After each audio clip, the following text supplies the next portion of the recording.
Very good morning. Last ಕ್ಲಾಸಲ್ಲಿ ಏನು ಮಾಡಿದ್ವಿ ಅಂದರೆ 1 to 50 ಒಂದು ಕ್ವಶನ್ ಪೇಪರ್ದ ಕ್ವಶನ್ಸನ್ನು ಡಿಸ್ಕಸ್ ಮಾಡುವಂಥ ಕೆಲಸ ಮಾಡಿದ್ವಿ. ಇದು ಪ್ರಿವಿಯಸ್ ಕ್ವಶನ್ ಪೇಪರ್ 2017ದು ಹೌದಾ. ಮತ್ತೆ ಉಳಿದಂಥ 51 ಕ್ವಶನ್ಸ್ ದಿಂದ 51ದಿಂದ ಏನು 100 ಇದಾವೆ, ಅದರಲ್ಲಿ ಜನರಲ್ಗೆ ಸಂಬಂಧಪಟ್ಟಂಥ ಕ್ವಶನ್ಸನ್ನು ಮತ್ತೆ ಡಿಸ್ಕಸ್ ಮಾಡುವಂಥ ಕೆಲಸ ಮಾಡೋಣ ಹೌದಾ. ನಾನು ಈಗಾಗಲೇ ಹೇಳಿದ್ದೀನಿ, ಹಿಂದಿನ ಕ್ವಶನ್ ಪೇಪರ್ಗಳನ್ನು ಸಾಲ್ವ್ ಮಾಡೋದ್ರಿಂದ ನಮಗೆ ಆವಾಗ ಯಾವ ರೀತಿಯಾಗಿ ಕರೆಂಟ್ ಅಫೇರ್ಸನ್ನು ಕೇಳಿದ್ರು, ನಾವು ಆ ಕರೆಂಟ್ ಅಫೇರ್ಸ್ ಮೇಲೆ ಇವತ್ತು ಹೇಗೆ ಕೇಳಬಹುದು ಅನ್ನುವಂಥ ದೃಷ್ಟಿಯನ್ನು ಇಟ್ಕೊಂಡು ನಾವು ಅಧ್ಯಯನ ಮಾಡಿದ್ದೆ ಆದರೆ ಹೆಚ್ಚು ಸಕ್ಸಸ್ಸನ್ನು ಕಾಣುವಂಥ ಸಾಧ್ಯತೆ ಇದೆ ಹೌದಾ.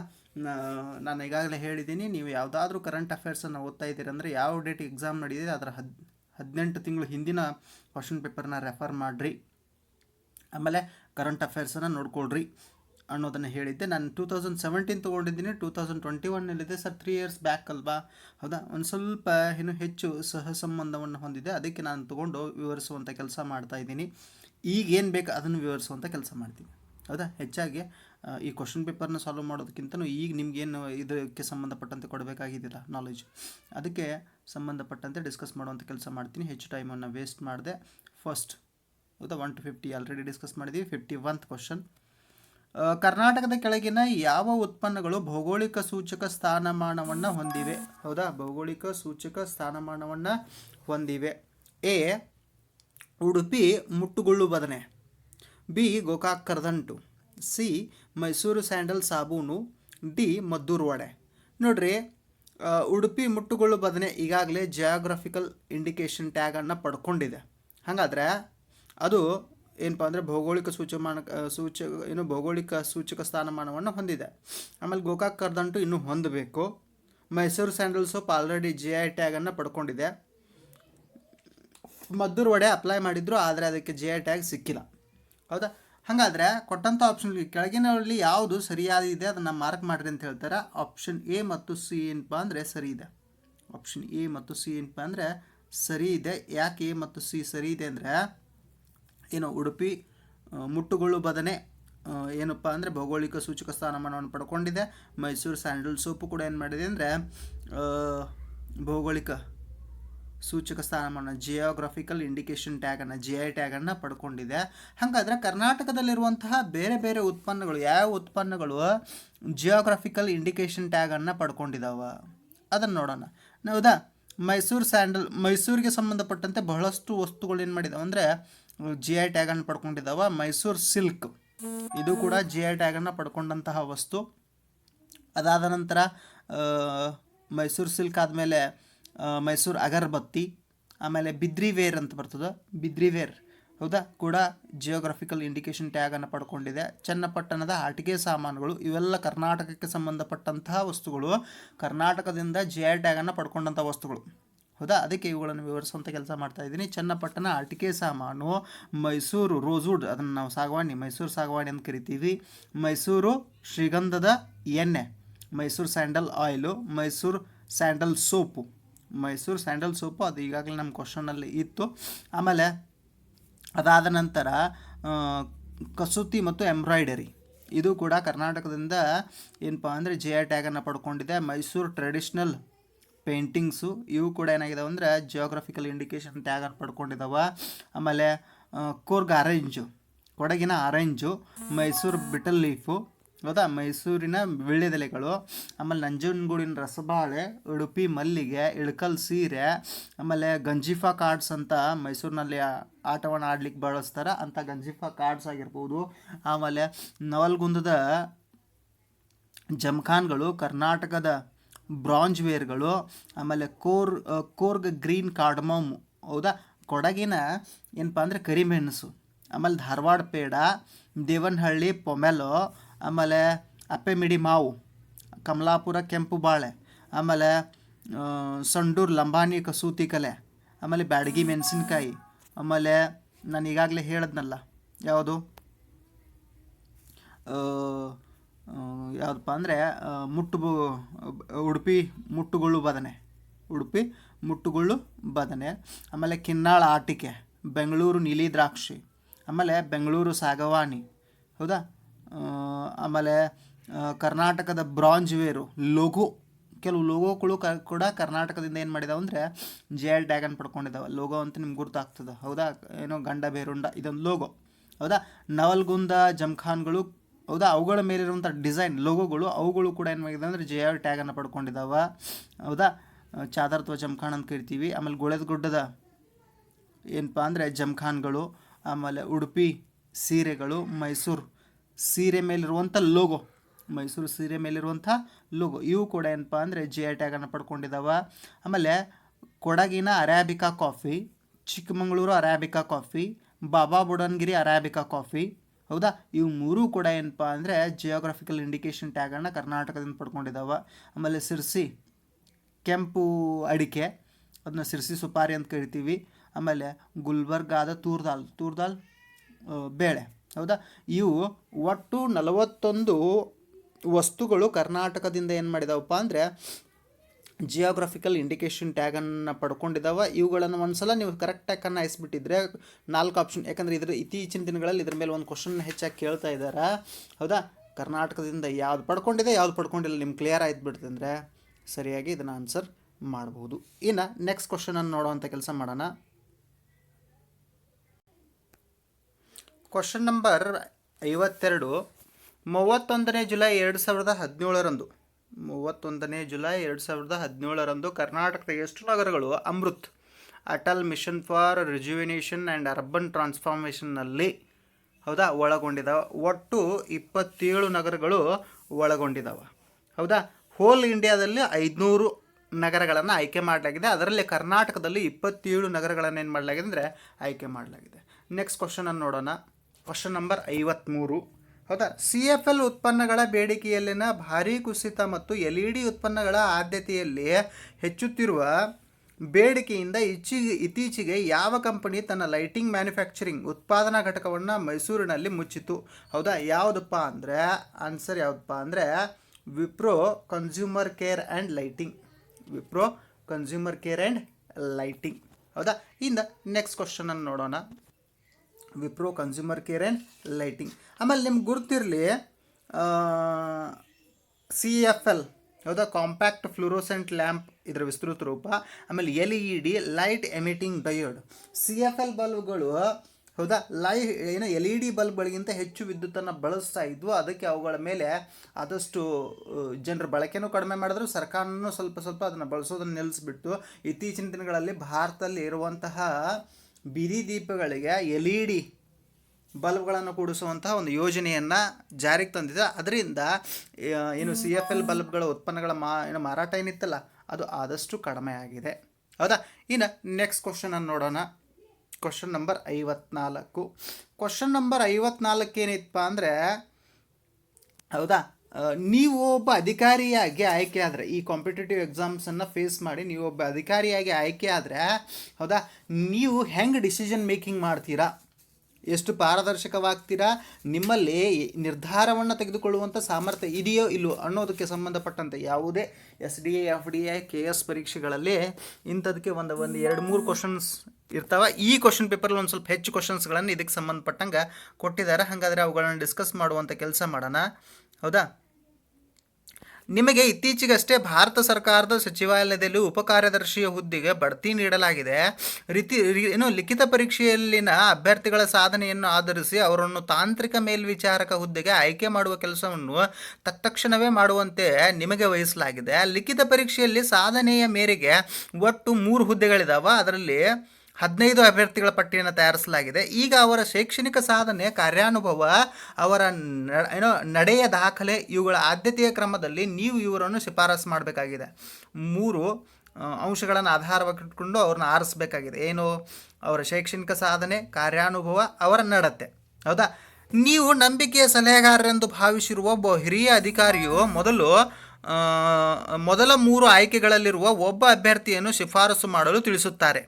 ಆಗ ನೀವೇನು ಮಾಡುವಿರಿ? ಹೌದಾ? ನಾನು ಇಡೀ ಎಲ್ಲ 4 ಆಪ್ಷನ್ಗಳನ್ನು ಓದ್ತಾ ಕೊಡೋದಿಲ್ಲ, ಇರುವಂಥ ಆನ್ಸರನ್ನು ಮಾತ್ರ ಹೇಳುವಂಥ ಕೆಲಸ ಮಾಡ್ತೀನಿ.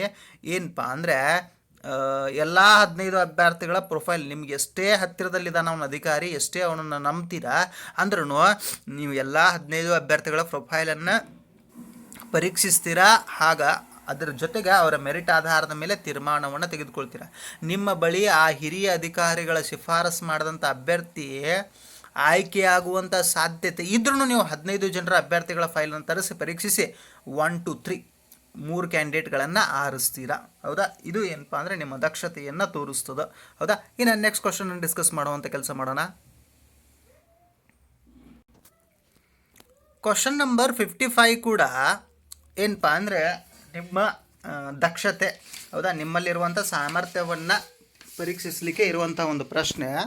ಒಂದು ತೆರಿಗೆ ಸಂಗ್ರಹಣೆ ಇಲಾಖೆಯ ಮುಖ್ಯಸ್ಥರು ತಮಗೆ ಕೆಳಗಿನ ಸಹೋದ್ಯೋಗಿಗಳನ್ನು, ಹೌದಾ, ಅವರು ಮುಖ್ಯಸ್ಥರಾಗಿರುವ ವಲಯದಿಂದ ಸರ್ಕಾರಕ್ಕೆ ಉತ್ತಮ ರಾಜಸ್ವವನ್ನು ನೀಡುವ ಮತ್ತು ಈ ಹಿಂದಿನ ತೆರಿಗೆ ಸಂಗ್ರಹಣೆ ಎಲ್ಲ ದಾಖಲೆಗಳನ್ನು ಹಿಂದಕ್ಕೋ ಗುರಿಯತ್ತ ಪ್ರೇರೇಪಿಸಲು ಇಚ್ಛಿಸಿದ್ದಾರೆ. ಏನೋ ಹೆಚ್ಚು ತೆರಿಗೆಯನ್ನು ಸಂಗ್ರಹಿಸುತ್ತಾ ಉಳಿದವ್ರನ್ನ ಏನು ಕೆಳಗಿನ ನೌಕರರಲ್ಲ ಅವ್ರನ್ನ ಪ್ರೇರೇಪಿಸಲು ಇಚ್ಛಿಸಿದ್ದಾರೆ.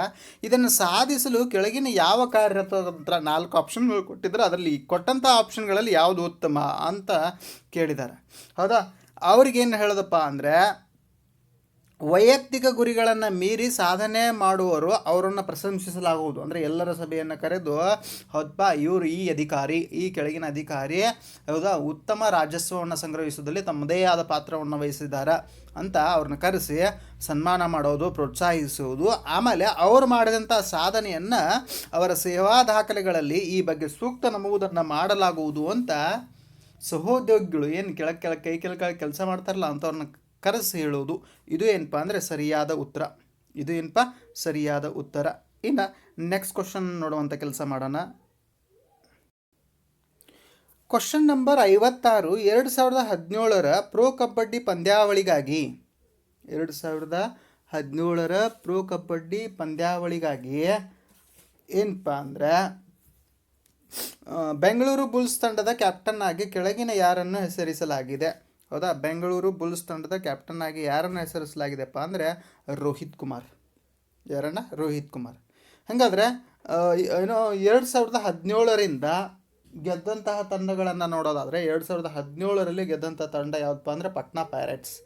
2018ರಲ್ಲಿ ಗೆದ್ದಂಥ ತಂಡ ಯಾವುದಪ್ಪ ಅಂದರೆ ಬೆಂಗಳೂರು ಬುಲ್ಸ್, ನಮ್ಮ ಕರ್ನಾಟಕ ತಂಡ. ಇದು 2018ರಲ್ಲಿ ಒಂದು ಸ್ವಲ್ಪ ಇಂಪಾರ್ಟೆಂಟ್ ಇದನ್ನು ನೆನ್ಪಿಡುವಂಥ ಕೆಲಸ ಮಾಡಿ. 2019ರಲ್ಲಿ ಬೆಂಗಾಲ್ ವಾರಿಯರ್ಸ್ ತಂಡ ಏನು ಮಾಡಿದೆ ಅಂದರೆ ಪ್ರೋ ಕಬಡ್ಡಿ ಲೀಗನ್ನು ಗೆದ್ದುಕೊಂಡಿದೆ. 2020ರಲ್ಲಿ ಏನು ಮಾಡಲಾಗಿದೆ ಅಂದರೆ ಕರೋನಾದ ಕಾರಣದಿಂದ ಸಸ್ಪೆಂಡ್ ಮಾಡಲಾಗಿದೆ. ಹೌದಾ, 2021ರಲ್ಲೂ ನಡೀತದೋ ಇಲ್ಲೋ ಅನ್ನೋದು ಇನ್ನೂ ಖಚಿತಗೊಂಡಿಲ್ಲ. ಹೌದಾ, ಇಷ್ಟು ಏನಪ್ಪ ಅಂದರೆ ಪ್ರೋ ಕಬಡ್ಡಿಗೆ ಸಂಬಂಧಪಟ್ಟಂಥ ಅಂಶಗಳು. ಹೌದಾ, ಇನ್ನು ನೆಕ್ಸ್ಟ್ ಕ್ವಶನನ್ನು ನೋಡುವಂಥ ಕೆಲಸ ಮಾಡೋಣ. ಮತ್ತು ಒಂದು ಕ್ವಶನ್ನು ನಿಮ್ಮ ದಕ್ಷತೆ ಆಮೇಲೆ ನಿಮ್ಮ ಕಾರ್ಯಕ್ಷಮತೆ ಇದನ್ನು ಪರೀಕ್ಷಿಸಲಿಕ್ಕಿರುವಂಥ ಒಂದು ಕ್ವಶನ್ ನಂಬರ್ 57. ಚಳಿಗಾಲದ ಅವಧಿಯಲ್ಲಿ ನಿರ್ವಸತಿಕರಿಗೆ ರಾತ್ರಿ ತಂಗುದಾಣಗಳನ್ನು ಮಾಡಿ ಕೊಡುವ ಯೋಜನೆಯೊಂದನ್ನು ನೀವು ತೆಗೆದುಕೊಂಡಿದ್ದೀರಿ. ಈ ತಂಗುದಾಣಗಳ ಸ್ಥಾಪನೆಯಾದ 1 ವಾರದೊಳಗಾಗಿ ಸ್ಥಳೀಯ ನಿವಾಸಿಗಳಿಂದ ಆ ಸ್ಥಳಗಳಲ್ಲಿ ಕಳ್ಳತನದ ಪ್ರಕರಣಗಳು ಹೆಚ್ಚಾಗಿರುವ ಬಗ್ಗೆ ದೂರುಗಳನ್ನು ಸ್ವೀಕರಿಸಿದ್ದು, ಆ ತಂಗುದಾಣಗಳನ್ನು ರದ್ದುಗೊಳಿಸುವ ಬಗ್ಗೆ ಬೇಡಿಕೆಯೂ ಉಂಟಾಗಿದೆ. ಈಗ ನೀವು ಕೈಗೊಳ್ಳಬಹುದಾದ ಉತ್ತಮ ಕ್ರಮವೇನು? ಹೌದಾ, ನೀವು ಒಬ್ಬ ಅಧಿಕಾರಿಯಾಗಿ ಕೈಗೊಳ್ಳಬಹುದಾದಂಥ ಉತ್ತಮ ಕ್ರಮ ಏನಪ್ಪ ಅಂದರೆ ಈ ವಿಷಯದ ಬಗ್ಗೆ ತತ್ಕ್ಷಣವೇ ವಿಚಾರಣೆ ಮಾಡುವ ಭರವಸೆಯನ್ನು ಮೊದಲು ಅವರೇನು ಸ್ಟ್ರೈಕ್ ಮಾಡಲಿಕ್ಕೆ ಬಂದಿರ್ತಾರಲ್ಲ ಅಂತಹ ವ್ಯಕ್ತಿಗಳಿಗೆ ನೀಡುವುದು, ಆಮೇಲೆ ವಿಚಾರಣೆಯನ್ನು ಮಾಡುವುದು. ಅದನ್ನು ಸರಿಪಡಿಸಿದ್ರೆ ಮಾತ್ರ ಆ ತಂಗುದಾಣಗಳು ಇಲ್ಲಿ ಜನರು ಇರಲಿಕ್ಕೆ ಸಾಧ್ಯ ಇದೆ, ಇಲ್ಲದಿದ್ದರೆ ಇರ್ಲಿಕ್ಕೆ ಸಾಧ್ಯ ಇಲ್ಲ. ಇಲ್ಲಿ ಚಳಿಗಾಲದಲ್ಲಿ ತಂಗುದಾಣಗಳು ಕೊಟ್ಟಿದ್ದಾರೆ. ಕೆಲವು ಸಲ ಪ್ರವಾಹ ಬಂದಾಗ ಏನು ವಸತಿ ರಹಿತರಂತರಿಗೆ, ಯಾರು ತಮ್ಮ ಮನೆಯನ್ನು ಕಳ್ಕೊಂಡಿರ್ತಾರೆ ಪ್ರವಾಹದಿಂದ, ನಿರ್ಗತಿಕರಿಗೆ, ಅಂಥವ್ರಿಗೆ ಏನೋ ಕನ್ನಡ ಶಾಲೆಗಳಲ್ಲಿ ಅಥವಾ ಏನೋ ಎತ್ತರದ ಪ್ರದೇಶಗಳಲ್ಲಿ ಎಲ್ಲಿ ನೀರು ಬರೋದಿಲ್ವಲ್ಲ ಅಂತಹ ಪ್ರದೇಶದಲ್ಲಿ ವಸತಿಯನ್ನು ಮಾಡಿಕೊಡ್ಬೇಕಾಗ್ತದೆ. ಅಂತಹ ಟೈಮಲ್ಲಿ ಇಂಥ ಸಮಸ್ಯೆಗಳು ಬರೋದು ಸರ್ವೇ ಸಾಮಾನ್ಯ.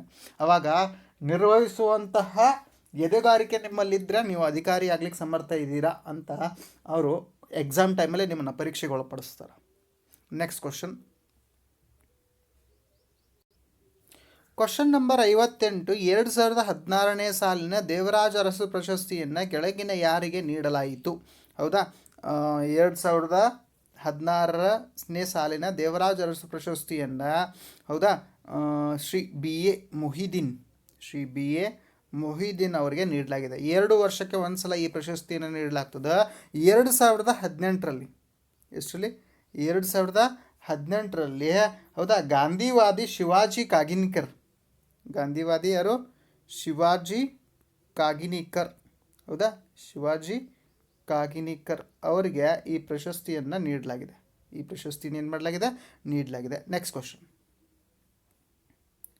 ಕ್ವಶನ್ ನಂಬರ್ 59 ಕೂಡ ಹೌದಾ, ನಿಮ್ಮ ದಕ್ಷತೆಯನ್ನು, ನಿಮ್ಮ ಕಾರ್ಯಕ್ಷಮತೆಯನ್ನು ಪರೀಕ್ಷಿಸಲಿಕ್ಕೆ, ಅಂದ್ರೇನು ಹೇಳಿದ್ನಲ್ಲ ನಾನು, ಹೆಚ್ಚು ಕ್ವಶನ್ ಪೇಪರ್ಗಳಲ್ಲಿ 1-2 ಕ್ವಶನ್ ಕೊಟ್ಟಿರ್ತಾರೆ. ಈ ಕ್ವಶನ್ ಪೇಪರಲ್ಲಿ ನಿಮ್ಮ ದಕ್ಷತೆಯನ್ನು ಅಥವಾ ನಿಮ್ಮ ಕಾರ್ಯಕ್ಷಮತೆಯನ್ನು ಪರೀಕ್ಷಿಸಲಿಕ್ಕೆ ಹೆಚ್ಚು ಕ್ವಶನ್ಗಳನ್ನು, ಅಂದರೆ ನೀವು ಯಾವ ರೀತಿಯಾಗಿ ಡಿಸಿಷನ್ ಮಾಡ್ತೀರಾ, ಡಿಸಿಷನ್ ಮೇಕಿಂಗ್ ಕೆಪಾಸಿಟಿ ಹೆಂಗಿದೆ ನಿಮ್ಮದು ಅನ್ನೋದನ್ನು ತಿಳ್ಕೊಳ್ಳಿಕ್ಕೆ ಇಂಥ ಕ್ವಶನ್ಗಳನ್ನು ಕೊಡ್ತಾರೆ. 59 ಒಬ್ಬ ಪ್ರಭಾವಿ ವ್ಯಕ್ತಿಯ ಸೊಸೆಯು ವರದಕ್ಷಿಣೆ ಕೊರತೆಗೆ ಸಂಬಂಧಿಸಿದಂತೆ ತನ್ನ ಅತ್ತೆ ಮಾವರಿಂದ ಶೋಷಣೆಗೊಳಗಾಗಿದ್ದು, ಇದನ್ನು ಕುರಿತಂತೆ ಆಡಳಿತ ಪ್ರಾಧಿಕಾರವಾದ ನಿಮ್ಮಲ್ಲಿಗೆ ಬಂದಿದ್ದಾರೆ. ಯಾಕಂದರೆ ನೀವು ಒಬ್ಬರು ಅಧಿಕಾರಿ. ಆಕೆಯ ಮಾತಾಪಿತೃಗಳು ಸಾಮಾಜಿಕ ಒತ್ತಡದ ಕಾರಣದಿಂದಾಗಿ ನಿಮ್ಮನ್ನು ಸಮೀಪಿಸಲಾಗುತ್ತಿಲ್ಲ. ಈಗ ನೀವು ಮಾಡುವುದು, ಆಕೆಗೆ ಒಂದು ಸಜೆಷನ್ ಕೊಡ್ತೀರಾ. ಏನು ಸಜೆಷನ್ಪ ಅಂದರೆ, ಪೊಲೀಸರಲ್ಲಿ ದೂರನ್ನು ಸಲ್ಲಿಕೆಗೆ ಆಕೆಗೆ ತಿಳಿಸೋದು, ಪೊಲೀಸರಲ್ಲಿ ದೂರನ್ನು ಸಲ್ಲಿಸಲಿಕ್ಕೆ ತಿಳಿಸೋದು. ಆಮೇಲೆ ನೀವು ಆ ದೂರಿನ ಅನ್ವಯ ಏನು ಕ್ರಮಗಳನ್ನು ಕೈಗೊಳ್ಳಲಿಕ್ಕೆ ಸಾಧ್ಯ ಇದೆ ಅದನ್ನು ಕೈಗೊಳ್ಳೋದು. ಹೌದಾ? ಇವೆರಡೂ ಏನಾಗ್ತಂದ್ರೆ ಇಂಪಾರ್ಟೆಂಟ್ ಆಗ್ತವೆ ಇಲ್ಲಿ. ಇನ್ನು ನೆಕ್ಸ್ಟ್ ಕ್ವಶನನ್ನು ನೋಡೋಣ.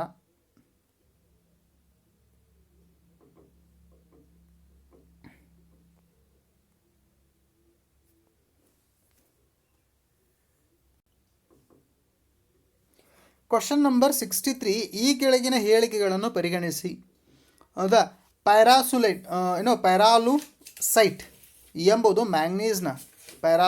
ಎಂಬುದು ಮ್ಯಾಂಗ್ನೀಸ್ನ ಒಂದು ಅದಿರಾಗಿದೆ. ಬಿ. ಗೆಲೆನ ಎಂಬುದು ಸೀಸದ ಒಂದು ಅದಿರಾಗಿದೆ. ಹೌದಾ? ಪ್ಯಾರಾಲುಸೈಟ್ ಅಂತಿದೆಯಲ್ಲ ಅದು ಮ್ಯಾಂಗ್ನೀಸ್ ಡೈಆಕ್ಸೈಡು. ಪ್ಯಾರಾಲುಸೈಟ್ ಏನಿದೆಯಲ್ಲ ಅದು ಮ್ಯಾಂಗ್ನೀಸ್ನ ಡೈಆಕ್ಸೈಡು. ಹೌದು, ಅದು ಒಂದು ಮ್ಯಾಂಗ್ನೀಸ್ನ ಅದರಾಗಿದೆ. ಇನ್ನು ಗೆಲೆನವನ್ನು ಲೆಡ್ ಗ್ಲಾನ್ಸ್ ಅಂತ ಕೂಡ ಕರಿತೀವಿ. ಇದು ಸೀಸದ ಆಕ್ಸೈಡು.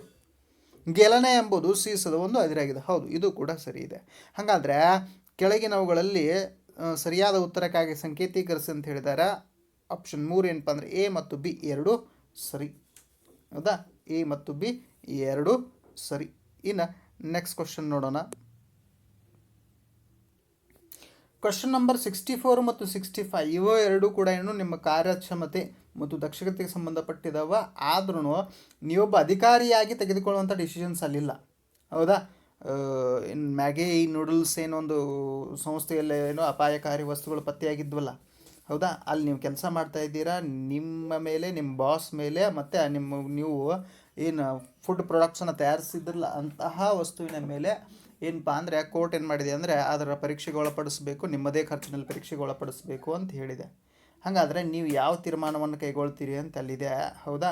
ನಿಮ್ಮ ಬಾಸನ್ನು ಬೇರೆ ರೀತಿಯಾಗಿ ಬದಲಾಗಲಿಕ್ಕೆ ನೀವು ಪ್ರೋತ್ಸಾಹಿಸ್ತೀರ ಅಂತ ಹೇಳಿದ್ದಾರೆ. ಅದು ನನಗೆ ಅಷ್ಟಕ್ಕೆ ಸಮಂಜಸ ಅಂತ ಅನಿಸಲಿಲ್ಲ. ಆಮೇಲೆ ನೀವು ಕಂಪನಿಯನ್ನು ಬಿಟ್ಟು ಬೇರೆ ಕಡೆ ಹೋಗ್ತೀರಾ ಅಂತ ಕೊಟ್ಟಿದ್ದಾರೆ. ಅದು ಅಷ್ಟು ಸಮಂಜಸ ಅನಿಸಲಿಲ್ಲ. ಅದಕ್ಕೆ ಅದನ್ನು ಡಿಸಿಷನ್ ಮೇಕಿಂಗಲ್ಲಿ ನಾನು ಕೊಟ್ಟಿಲ್ಲ.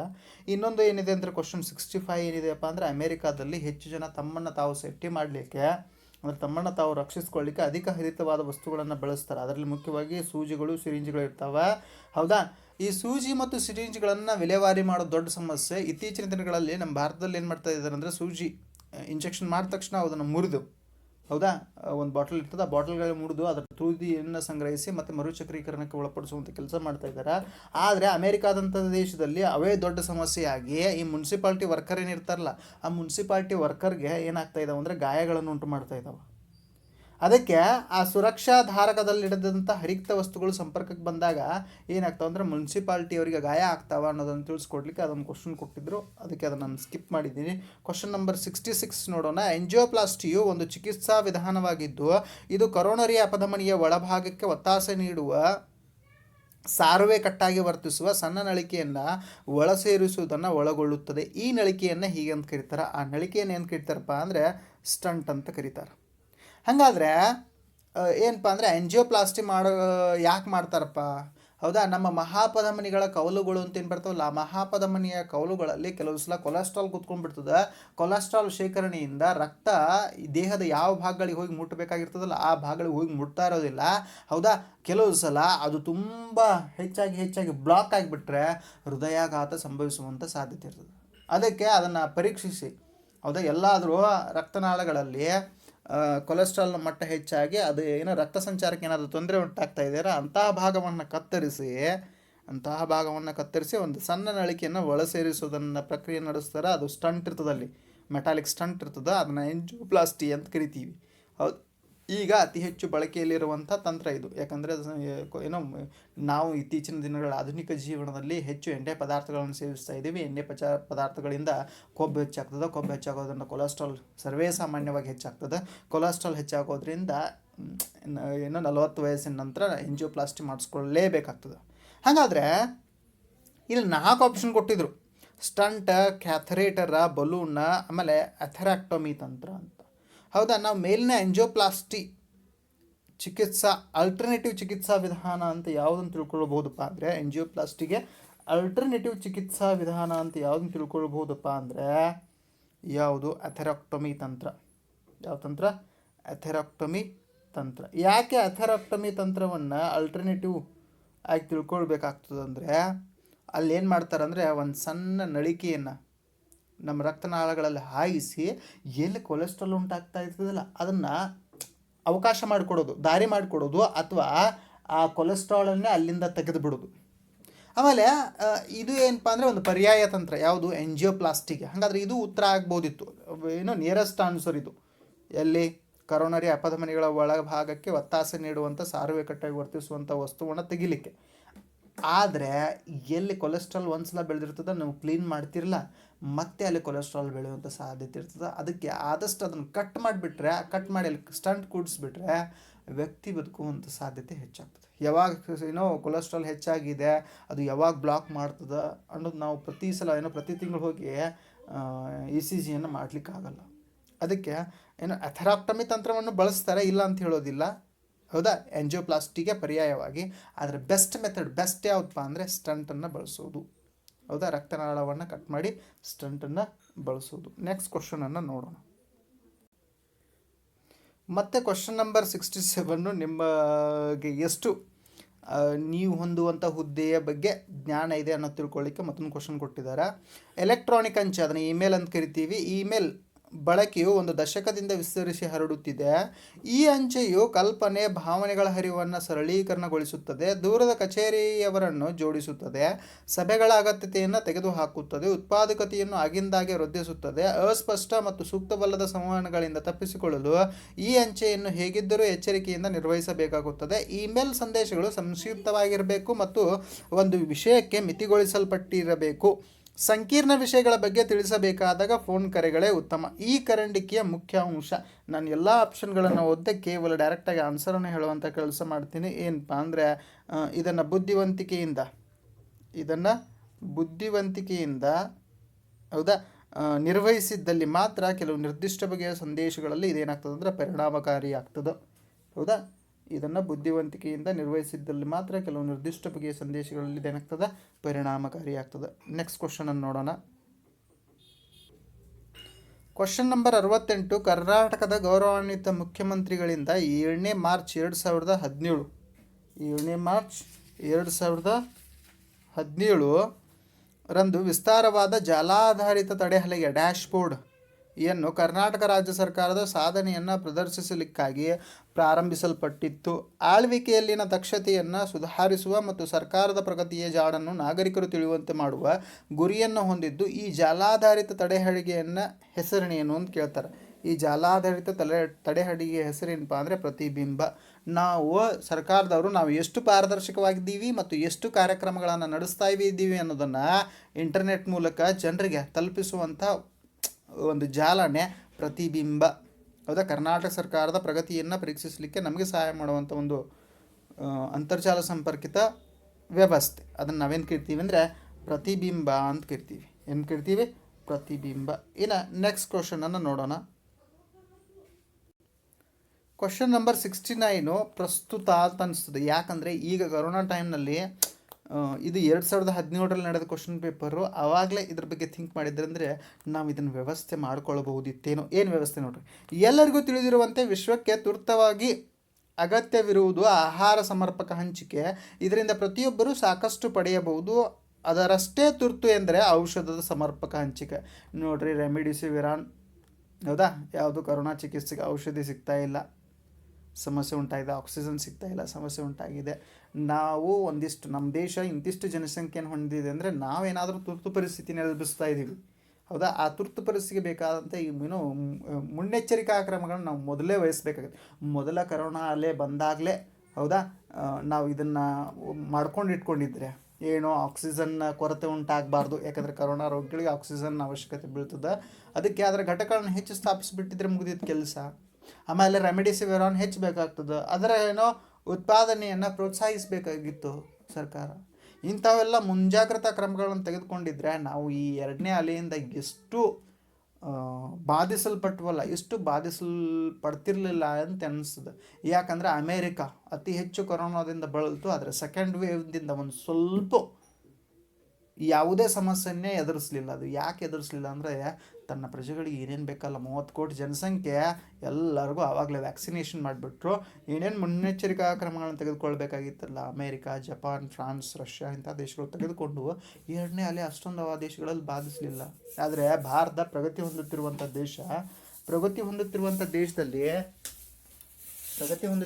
ದೇಶದಲ್ಲಿ ಇಂತಹ ಸಮಸ್ಯೆಗಳು ಉಂಟಾಗೋದು ಸರ್ವೇ ಸಾಮಾನ್ಯ. ಅದಕ್ಕೆ ಈ ಕರಂಡಿಕೆ ಬೆಂಬಲಿಸುವಂಥ ಏಳಿಗೆ ಹೊಂದುತ್ತಿರುವ ರಾಷ್ಟ್ರಗಳಲ್ಲಿ ವಾಸಿಸುತ್ತಿರುವ ಹಲವು ಜನರು ಸೂಕ್ತ ವೈದ್ಯಕೀಯ ರಕ್ಷಣೆಯನ್ನು ಪಡೆಯುತ್ತಿಲ್ಲ. ಇವತ್ತಿಗೂ ಕೂಡ ಈ ಕ್ವಶನ್ ಪೇಪರ್ 2017ರಲ್ಲಿ ಪ್ರಿಂಟ್ ಆಗಿದೆ, ಆದರೆ ಇವತ್ತಿಗೂ ಕೂಡ ಆ ಸಮಸ್ಯೆಯನ್ನು ನಾವು ಎದುರಿಸ್ತಾ ಇದ್ದೀವಿ. ಆವಾಗ 2017ರಲ್ಲಿ ಯಾವುದೇ ಕಾಯಿಲೆ ಇರಲಿಲ್ಲ, ಆದರೆ ಈ ಕ್ವಶನ್ ತೆಗೆದವ್ರಿಗೆ ಅವ್ರು ಎಷ್ಟು ಮುಂದಾಲೋಚನೆ ಇಟ್ಕೊಂಡು ತೆಗೆದಿರಬೇಕು ಅನ್ನೋದನ್ನು ನಾವು ಯೋಚನೆ ಮಾಡಬೇಕು. ಹೌದಾ, ಇದು ಆನ್ಸರ್. ನೆಕ್ಸ್ಟ್ ಕ್ವಶನನ್ನು ನೋಡೋಣ. ಏಳಿಗೆ ಹೊಂದುತ್ತಿರುವ ರಾಷ್ಟ್ರಗಳಲ್ಲಿ ವಾಸಿಸುತ್ತಿರುವ ಹಲವು ಜನರು ವೈದ್ಯಕೀಯ ರಕ್ಷಣೆಯನ್ನು ಪಡೆಯುತ್ತಿಲ್ಲ. ಹೌದಾ, ನೆಕ್ಸ್ಟ್ ಕ್ವಶನನ್ನು ನೋಡೋಣ. Question number 70. ಕರ್ನಾಟಕ ಸರ್ಕಾರದ ಉದ್ಯೋಗಿನಿ ಯೋಜನೆಯು ಸ್ತ್ರೀಯರು ಆದಾಯ ತರುವ ಉತ್ಪಾದಕ ಚಟುವಟಿಕೆಗಳಲ್ಲಿ ತಮ್ಮನ್ನು ತೊಡಗಿಸಿಕೊಳ್ಳುವಂತೆ ಉತ್ತೇಜಿಸಿ ಸಹಾಯ ಮಾಡುತ್ತದೆ ಮತ್ತು ಈ ಯೋಜನೆಗಳಿಗಾಗಿ ಸಬ್ಸಿಡಿಗಳನ್ನು ಒದಗಿಸುವ ಉದ್ದೇಶವನ್ನು ಹೊಂದಿದೆ. ಒಟ್ಟು ಯೋಜನಾ ವೆಚ್ಚದ ಗರಿಷ್ಠ ಮಿತಿಯು ಎಷ್ಟಿದ್ದಲ್ಲಿ ಈ ಯೋಜನೆಯಡಿ ಸಬ್ಸಿಡಿಗೆ ಪರಿಗಣಿಸಲ್ಪಡ್ತದೆ? ಎಷ್ಟು ಇದ್ದಲ್ಪ ಅಂದರೆ ಯೋಜನೆಯ ಮೊತ್ತ ಎಷ್ಟಿರಬೇಕಂದ್ರೆ 1 ಲಕ್ಷಕ್ಕಿಂತ ಹೆಚ್ಚಿರಬೇಕು. ಆವಾಗ ನಾವು ಸಬ್ಸಿಡಿಯನ್ನು ಪಡೀಲಿಕ್ಕೆ ಅರ್ಹರಾಗಿರ್ತೀವಿ. ಹೌದಾ, ಇನ್ನು ನೆಕ್ಸ್ಟ್ ಕ್ವಶನನ್ನು ನೋಡುವಂಥ ಕೆಲಸ ಮಾಡೋಣ. Question number 71. 11ನೇ ಏರೋ ಇಂಡಿಯಾ ಪ್ರದರ್ಶನದ ಆವೃತ್ತಿಯು ಬೆಂಗಳೂರಿನ ಯಲಹಂಕದ ವಿಮಾನಯಾನ ನಿಲ್ದಾಣದಲ್ಲಿ 2017ರ ಫೆಬ್ರವರಿಯಲ್ಲಿ ನಡೆದಿದ್ದು, ಇದರ ಉದ್ಘಾಟನೆ ಯಾರಿಂದ ಆಯಿತು? ಅಂದರೆ ರಕ್ಷಣಾ ಸಚಿವರಾದ ಮನೋಹರ್ ಪರಿಕರ್ ಅವರಿಂದ ಆಯಿತು. ಇವರು ಮತ್ತು ರಕ್ಷಣಾ ಸಚಿವ ಖಾತೆಯನ್ನು ರಾಜೀನಾಮೆ ನೀಡಿ ಗೋವಾದ ಮುಖ್ಯಮಂತ್ರಿಯಾಗಿ ಅಧಿಕಾರ ಸ್ವೀಕರಿಸಿ ಅಧಿಕಾರದಲ್ಲಿರುವಾಗಲೇ ಮರಣ ಹೊಂತಾರ 2019 ಆಮೇಲೆ ಏನಪ್ಪ ಅಂದರೆ ಇವರೊಬ್ಬ ಸರಳ ಸಜ್ಜನಿಕೆಯ ಮುಖ್ಯಮಂತ್ರಿ. ಹೌದಾ, ಸರಳ ಸಜ್ಜನಿಕೆ ಅಂತ ಯಾಕೆ ಹೇಳ್ತಾ ಇದ್ದೀನಿ ಅಂದರೆ ಗೋವಾದ ಬೀದಿಗಳಲ್ಲಿ ಸೈಕಲ್ನಲ್ಲಿ ತಿರುಗಾಡ್ತಾ ಇದ್ರು. ಹೌದಾ, ಆಮೇಲೆ ಮುಖ್ಯಮಂತ್ರಿ ಅಂತ ಎಲ್ಲೂ ತೋರಿಸ್ಕೊಳ್ತಾ ಇರಲಿಲ್ಲ. ಅಂತಹ ಮಹಾನ್ ವ್ಯಕ್ತಿಯಾಗಿದ್ದರು ಯಾರು? ಮನೋಹರ್ ಪರಿಕರ್ ಅವರು. ಹೌದಾ, ಅವರನ್ನು ಆದರ್ಶವಾಗಿಟ್ಕೊಂಡು ಎಷ್ಟೋ ಜನ ಮುಖ್ಯಮಂತ್ರಿಗಳು ಕೆಲಸ ಮಾಡಬೇಕಾಗಿದೆ, ಆದರೆ ಅಂತಹ ವ್ಯಕ್ತಿಗಳು ನಮಗೆ ನೋಡಲಿಕ್ಕೆ ಸಿಗೋದಿಲ್ಲ. ನೆಕ್ಸ್ಟ್ ಕ್ವಶನ್ ನೋಡೋಣ. ಆಮೇಲೆ ಒಂದು ಸ್ವಲ್ಪ ಏನು ಮಾಡೋಣ ಅಂದರೆ ಈ ಏರೋ ಇಂಡಿಯಾ ಪ್ರದರ್ಶನದ ಬಗ್ಗೆ ತಿಳ್ಕೊಳ್ಳುವಂಥ ಕೆಲಸ ಮಾಡೋಣ. 12ನೇ ಆವೃತ್ತಿ 2019ರಲ್ಲಿ ನಡೆದಿತ್ತು. ಹೌದಾ, ಪ್ರತಿ ಸಲ ಈ ಏರೋ ಇಂಡಿಯಾ ಶೋ ಎಲ್ಲಿ ನಡೀತದೆ ಅಂದರೆ ಯಲಹಂಕ ಏರ್ ಫೋರ್ಸ್ ಬೇಸ್ ಬ್ಯಾಂಗ್ಳೂರಿನಲ್ಲಿ. ಯಲಹಂಕ ಎಲ್ಲಿದೆ? ಬೆಂಗಳೂರಲ್ಲಿದೆ. ಯಲಹಂಕ ಏರ್ಫೋರ್ಸ್ ಬೇಸ್ನಲ್ಲಿ ನಡೀತದೆ. ಹಾಗಾದರೆ 12ನೇದು 2019ರಲ್ಲಿ ನಡೆದಿತ್ತು. 13ನೇದು ಹೌದಾ 2020ರಲ್ಲಿ. ಹಾಗಾದರೆ 2021ರ ಧ್ಯೇಯವಾಕ್ಯ ಏನಾಗಿತ್ತು? ಯಾವುದದು? ಏರೋ ಇಂಡಿಯಾ ಪ್ರದರ್ಶನದ 2021ರ ಧ್ಯೇಯವಾಕ್ಯ ಏನಪ್ಪ ಅಂದರೆ enhanced peace, security and cooperation in the Indian Ocean. ಮತ್ತೊಂದು ಸಲ ಹೇಳ್ತೀನಿ ನೋಡ್ರಿ. 2021ರ ಏರೋ ಇಂಡಿಯಾ ಪ್ರದರ್ಶನದ ಧ್ಯೇಯವಾಕ್ಯ ಏನಾಗಿತ್ತಪ್ಪ ಅಂದರೆ enhanced peace, security and cooperation in the Indian Ocean. ಆಮೇಲೆ 12ನೇ ಆವೃತ್ತಿ 2019ರಲ್ಲಿ ನಡೆದಿತ್ತು. ಹೌದಾ, ಆಮೇಲೆ 2020 ಆವೃತ್ತಿಯನ್ನು ಐ ಥಿಂಕ್ ರದ್ದುಗೊಳಿಸಲಾಗಿತ್ತು. 13ನೇ ಆವೃತ್ತಿನೇ 2021ರಲ್ಲಿ ನಡೆದಿದೆ. ಒಂದು ಸ್ವಲ್ಪ ನೋಡುವಂಥ ಕೆಲಸ ಮಾಡಿರಿ ಅದನ್ನು. ಇನ್ನು ನೆಕ್ಸ್ಟ್ ಕ್ವಶನನ್ನು ನೋಡುವಂಥ ಕೆಲಸ ಮಾಡೋಣ. ಕ್ವಶನ್ ನಂಬರ್ 72, ಅಣುಶಕ್ತಿಗೆ ಸಂಬಂಧಿಸಿದಂತೆ ಕೆಳಗಿನ ಯಾವ ಹೇಳಿಕೆಗಳು ಸರಿಯಾಗಿವೆ? ಆಪ್ಷನ್ ಎ, 1974 ಮೇ 18ರಂದು ರಾಜಸ್ಥಾನದ ಪೋಖ್ರಾನ್ನಲ್ಲಿ ಎಂಬಲ್ಲಿ ಭಾರತವು ಪ್ರಥಮ ನ್ಯೂಕ್ಲಿಯರ್ ಆಸ್ಫೋಟವನ್ನು ನಡೆಸಿತ್ತು. ಸರಿ ಇದೆ ಇದು. ಆಪ್ಷನ್ ಬಿ, ನ್ಯೂಕ್ಲಿಯರ್ ರಿಯಾಕ್ಟರ್ನಲ್ಲಿ ಕ್ಯಾಡ್ಮಿಯಮ್ ಅನ್ನು ಇಂಧನವಾಗಿ ಬಳಸಲಾಯಿತು. ಇಲ್ಲ, ಕ್ಯಾಡ್ಮಿಯಮ್ ಅಲ್ಲ ಇದು. ಹೌದಾ, ಕ್ಯಾಡ್ಮಿಯಮ್ ತಪ್ಪು. ಕ್ಯಾಡ್ಮಿಯಮ್ ಬದಲಾಗಿ ನಾವು ಯುರೇನಿಯಂ ಮತ್ತು ಪೋಲಿನಿಯಂ ಏನು ಮಾಡ್ತೀವಿ ಅಂದರೆ ಇಂಧನವಾಗಿ ಬಳಸ್ತೀವಿ. ಆಮೇಲೆ ಸಿ, ಥರ್ಮಲ್ ನ್ಯೂಟ್ರಾನ್ನ ಶಕ್ತಿಯು 0.025 ಎಲೆಕ್ಟ್ರಾನ್ ವೋಲ್ಟ್ ಗಿಂತಲೂ ಮೇಲ್ಪಟ್ಟಿದ್ದು. ಹೌದು, ಇದು ಕೂಡ ಸರಿ ಇದೆ. ಹಾಗಾದ್ರೆ ಆಪ್ಷನ್ ಎ ಮತ್ತು ಆಪ್ಷನ್ ಸಿ ಎರಡೂ ಏನಿದಾವೆ ಅಂದರೆ ಸರಿ ಇದಾವೆ. ಹಾಗಾದರೆ ಕೊಟ್ಟಂಥ ಉತ್ತರಗಳಲ್ಲಿ ಸರಿ ಇರೋದು ಆಪ್ಷನ್ ಎ ಮತ್ತು ಆಪ್ಷನ್ ಸಿ ಮಾತ್ರ. ಆಪ್ಷನ್ ಎ ಮತ್ತು ಆಪ್ಷನ್ ಸಿ ಮಾತ್ರ. ಹೌದಾ. ಆಮೇಲೆ ಕ್ಯಾಡ್ಮಿಯಂ ಇಂಧನವಾಗಿ ಬಳಸೋದಿಲ್ಲ. ಯುರೇನಿಯಮ್ ಅಥವಾ ಪೊಲೋನಿಯಮನ್ನು ಇಂಧನವಾಗಿ ಏನು ಮಾಡ್ತಾರೆ, ಬಳಸ್ತಾರೆ ನ್ಯೂಕ್ಲಿಯರ್ ರಿಯಾಕ್ಟರ್ಗಳಲ್ಲಿ. ಹೌದಾ. ಇನ್ನು ನೆಕ್ಸ್ಟ್ ಕ್ವಶನ್ ನೋಡೋಣ. ಕ್ವಶನ್ ನಂಬರ್ 73, ನೀರಿನ ಗಡಸುತನಕ್ಕೆ ಸಂಬಂಧಿಸಿದಂತೆ ಕೆಳಗಿನ ಹೇಳಿಕೆಗಳನ್ನು ಪರಿಗಣಿಸಿ. ಆಪ್ಷನ್ ಎ, ತಾತ್ಕಾಲಿಕ ಗಡಸುತನಕ್ಕೆ ಕಾರಣವಾಗುವುದು ನೀರಿನಲ್ಲಿ ಕರಗಿರುವ ಕ್ಯಾಲ್ಸಿಯಂ ಬೈಕಾರ್ಬೋನೇಟ್ ಮತ್ತು ಮ್ಯಾಗ್ನೀಷಿಯಂ ಬೈಕಾರ್ಬೋನೇಟ್ಗಳು. ಆಪ್ಷನ್ ಬಿ, ಶಾಶ್ವತ ಗಡಸುತನಕ್ಕೆ ಕಾರಣವಾಗುವುದು ನೀರಿನಲ್ಲಿ ಕರಗಿರುವ ಕ್ಯಾಲ್ಸಿಯಂ ಸಲ್ಫೇಟ್, ಕ್ಯಾಲ್ಸಿಯಂ ಕ್ಲೋರೈಡ್, ಆಮೇಲೆ ಮ್ಯಾಗ್ನೀಷಿಯಂ ಸಲ್ಫೇಟ್, ಮ್ಯಾಗ್ನೀಷಿಯಂ ಕ್ಲೋರೈಡ್.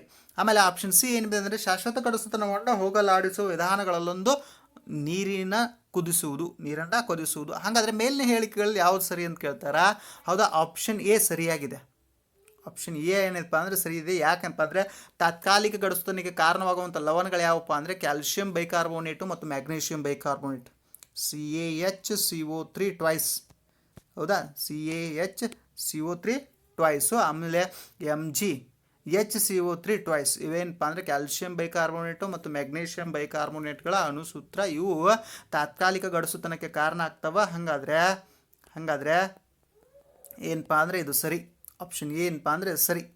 ಇನ್ನು ಶಾಶ್ವತ ಗಡಸುತನಕ್ಕೆ ಕಾರಣವಾಗುವ ನೀರಿನಲ್ಲಿ ಕರಗಿರುವಂಥದ್ದು ಯಾವುದಪ್ಪ ಅಂದರೆ calcium sulphate, magnesium sulphate, calcium chloride ಮತ್ತು ಮ್ಯಾಗ್ನೀಷಿಯಂ ಕ್ಲೋರೈಡು. ಹಾಗಾದರೆ ಆಪ್ಷನ್ ಬಿನೂ ಸರಿ ಇದೆ. ಆಪ್ಷನ್ ಬಿನೂ ಏನಿದೆ, ಸರಿ ಇದೆ. ಇನ್ನು ಶಾಶ್ವತ ಗಡಸುತನವನ್ನು ಹೋಗಲಾಡಿಸುವ ವಿಧಾನಗಳಲ್ಲೊಂದು ನೀರನ್ನು ಕುದಿಸುವುದು. ಇಲ್ಲ, ಇದು ತಪ್ಪಿದೆ. ಹೌದಾ, ತಾತ್ಕಾಲಿಕ ಗಡಸುತನವನ್ನು ಹೋಗಲಾಡಿಸುವ ವಿಧಾನಗಳಲ್ಲೊಂದು ಯಾವುದಪ್ಪ ಅಂದರೆ ನೀರನ್ನು ಕುದಿಸುವುದು. ಆಪ್ಷನ್ ಸಿ ತಪ್ಪಿದೆ.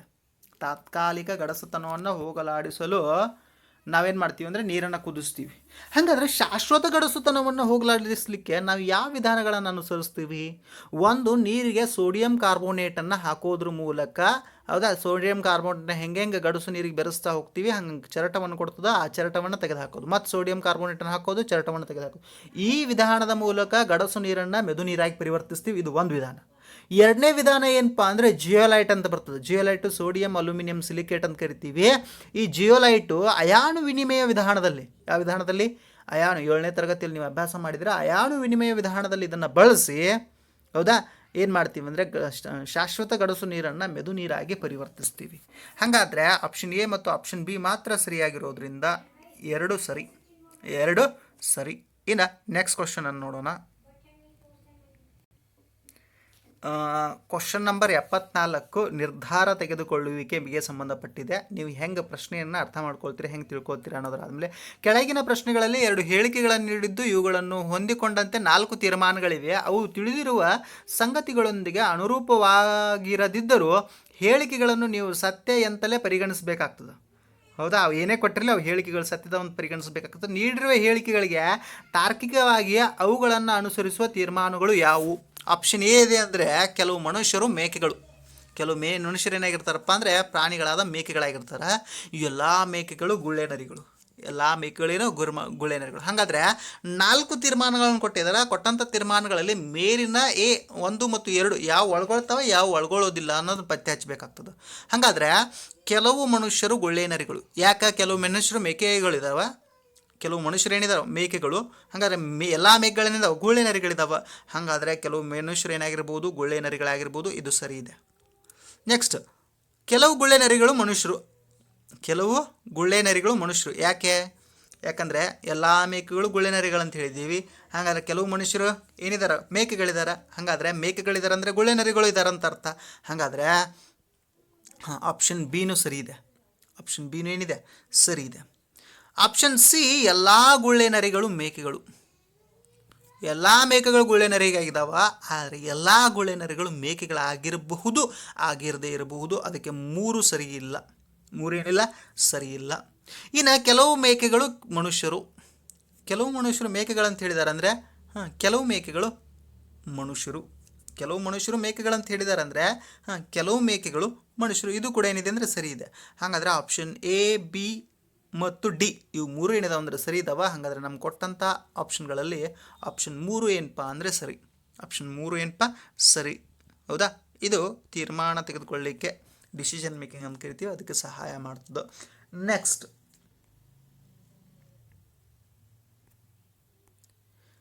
Question number 75. ಪ್ರವಾಸಿ ಭಾರತೀಯ ದಿವಸ್ 14ನೇ ಆವೃತ್ತಿಯು ಬೆಂಗಳೂರಿನಲ್ಲಿ ಜನವರಿ 2017ರಲ್ಲಿ ನಡೆಯಿತು. ಪ್ರವಾಸಿ ಭಾರತೀಯ ದಿವಸದ ಮುಖ್ಯ ಆಶಯವೆಂದರೆ, ಹೌದಾ, ಪ್ರವಾಸಿ ಭಾರತೀಯ ದಿವಸದ ಮುಖ್ಯ ಆಶಯ ಏನಪ್ಪ ಅಂದರೆ ಭಾರತೀಯ ಚದುರಿಕೆ ಡಯಾಸ್ಪೋರ್ ತೊಡಗುವಿಕೆಯ ನಿರ್ಧಾರ. ಭಾರತೀಯ ಚದುರುವಿಕೆಯೊಂದಿಗೆ ತೊಡಗುವಿಕೆಯ ನಿರ್ಧಾರ. ಹೌದಾ? ಇದು ಏನಪ್ಪ ಅಂದರೆ 2017ರಲ್ಲಿ ನಡೆದಂಥ ಪ್ರವಾಸಿ ಭಾರತೀಯ ದಿವಸದ ಧ್ಯೇಯವಾಕ್ಯ, redefining engagement with the Indian diaspora. Redefining engagement with the Indian diaspora ಅನ್ನೋ ಧ್ಯೇಯವಾಕ್ಯದಲ್ಲಿ ಆಚರಿಸಲಾಯಿತು. ಹಾಗಾದರೆ ಏನಪ್ಪ ಅಂದರೆ 14ನೇ ಆವೃತ್ತಿ 2017ರಲ್ಲಿ ನಡೆದಿದೆ. 15ನೇ ಆವೃತ್ತಿ 2020ರಲ್ಲಿ ನ್ಯೂ ಡೆಲ್ಲಿಯಲ್ಲಿ ನಡೆದಿದೆ ಪ್ರವಾಸಿ ಭಾರತೀಯ ದಿವಸ್. ಹೌದಾ? 14ನೇ ಆವೃತ್ತಿ 2017, ಆಮೇಲೆ 2020ರಲ್ಲಿ ನಡೆದಂಥ ಪ್ರವಾಸಿ ಭಾರತೀಯ ದಿವಸ, ಅದು 15ನೇ ಆವೃತ್ತಿ ಅಲ್ಲ, 2020ರಲ್ಲಿ ನಡೆದಂಥ ಪ್ರವಾಸಿ ಭಾರತೀಯ ದಿವಸ ಎಲ್ಲಿ ನಡೆದಿದೆ ಅಂದರೆ ನ್ಯೂ ಡೆಲ್ಲಿಯಲ್ಲಿ ನಡೆದಿದೆ. ಹೇಗಪ್ಪ ಅಂದರೆ 2020ರಲ್ಲಿ ಕರೋನಾ ಇತ್ತು. 8 ದೇಶಗಳೊಂದಿಗೆ ವಿಡಿಯೋ ಕಾನ್ಫರೆನ್ಸ್ನ ಮೂಲಕ, 8 ದೇಶಗಳೊಂದಿಗೆ ವಿಡಿಯೋ ಕಾನ್ಫರೆನ್ಸ್ನ ಮೂಲಕ. ಇನ್ನು 2021 ಪ್ರವಾಸಿ ಭಾರತೀಯ ದಿವಸ, ಅದನ್ನು ಜನವರಿ 9ರಂದೇ ಆಚರಿಸ್ತೀವಿ. 2021ರ ಪ್ರವಾಸಿ ಭಾರತೀಯ ದಿವಸದ ಧ್ಯೇಯವಾಕ್ಯ ಏನಾಗಿತ್ತಪ್ಪ ಅಂದರೆ contributing to Atmanirbhar Bharat. Contributing to Atmanirbhar Bharat. ಆಮೇಲೆ 2021ರ ಪ್ರವಾಸಿ ಭಾರತೀಯ ದಿವಸದ ಚೀಫ್ ಗೆಸ್ಟ್ ಯಾರಾಗಿದ್ರಪ್ಪ ಅಂದರೆ ಚಂದ್ರಿಕಾ ಪೆರ್ಸಾದ್.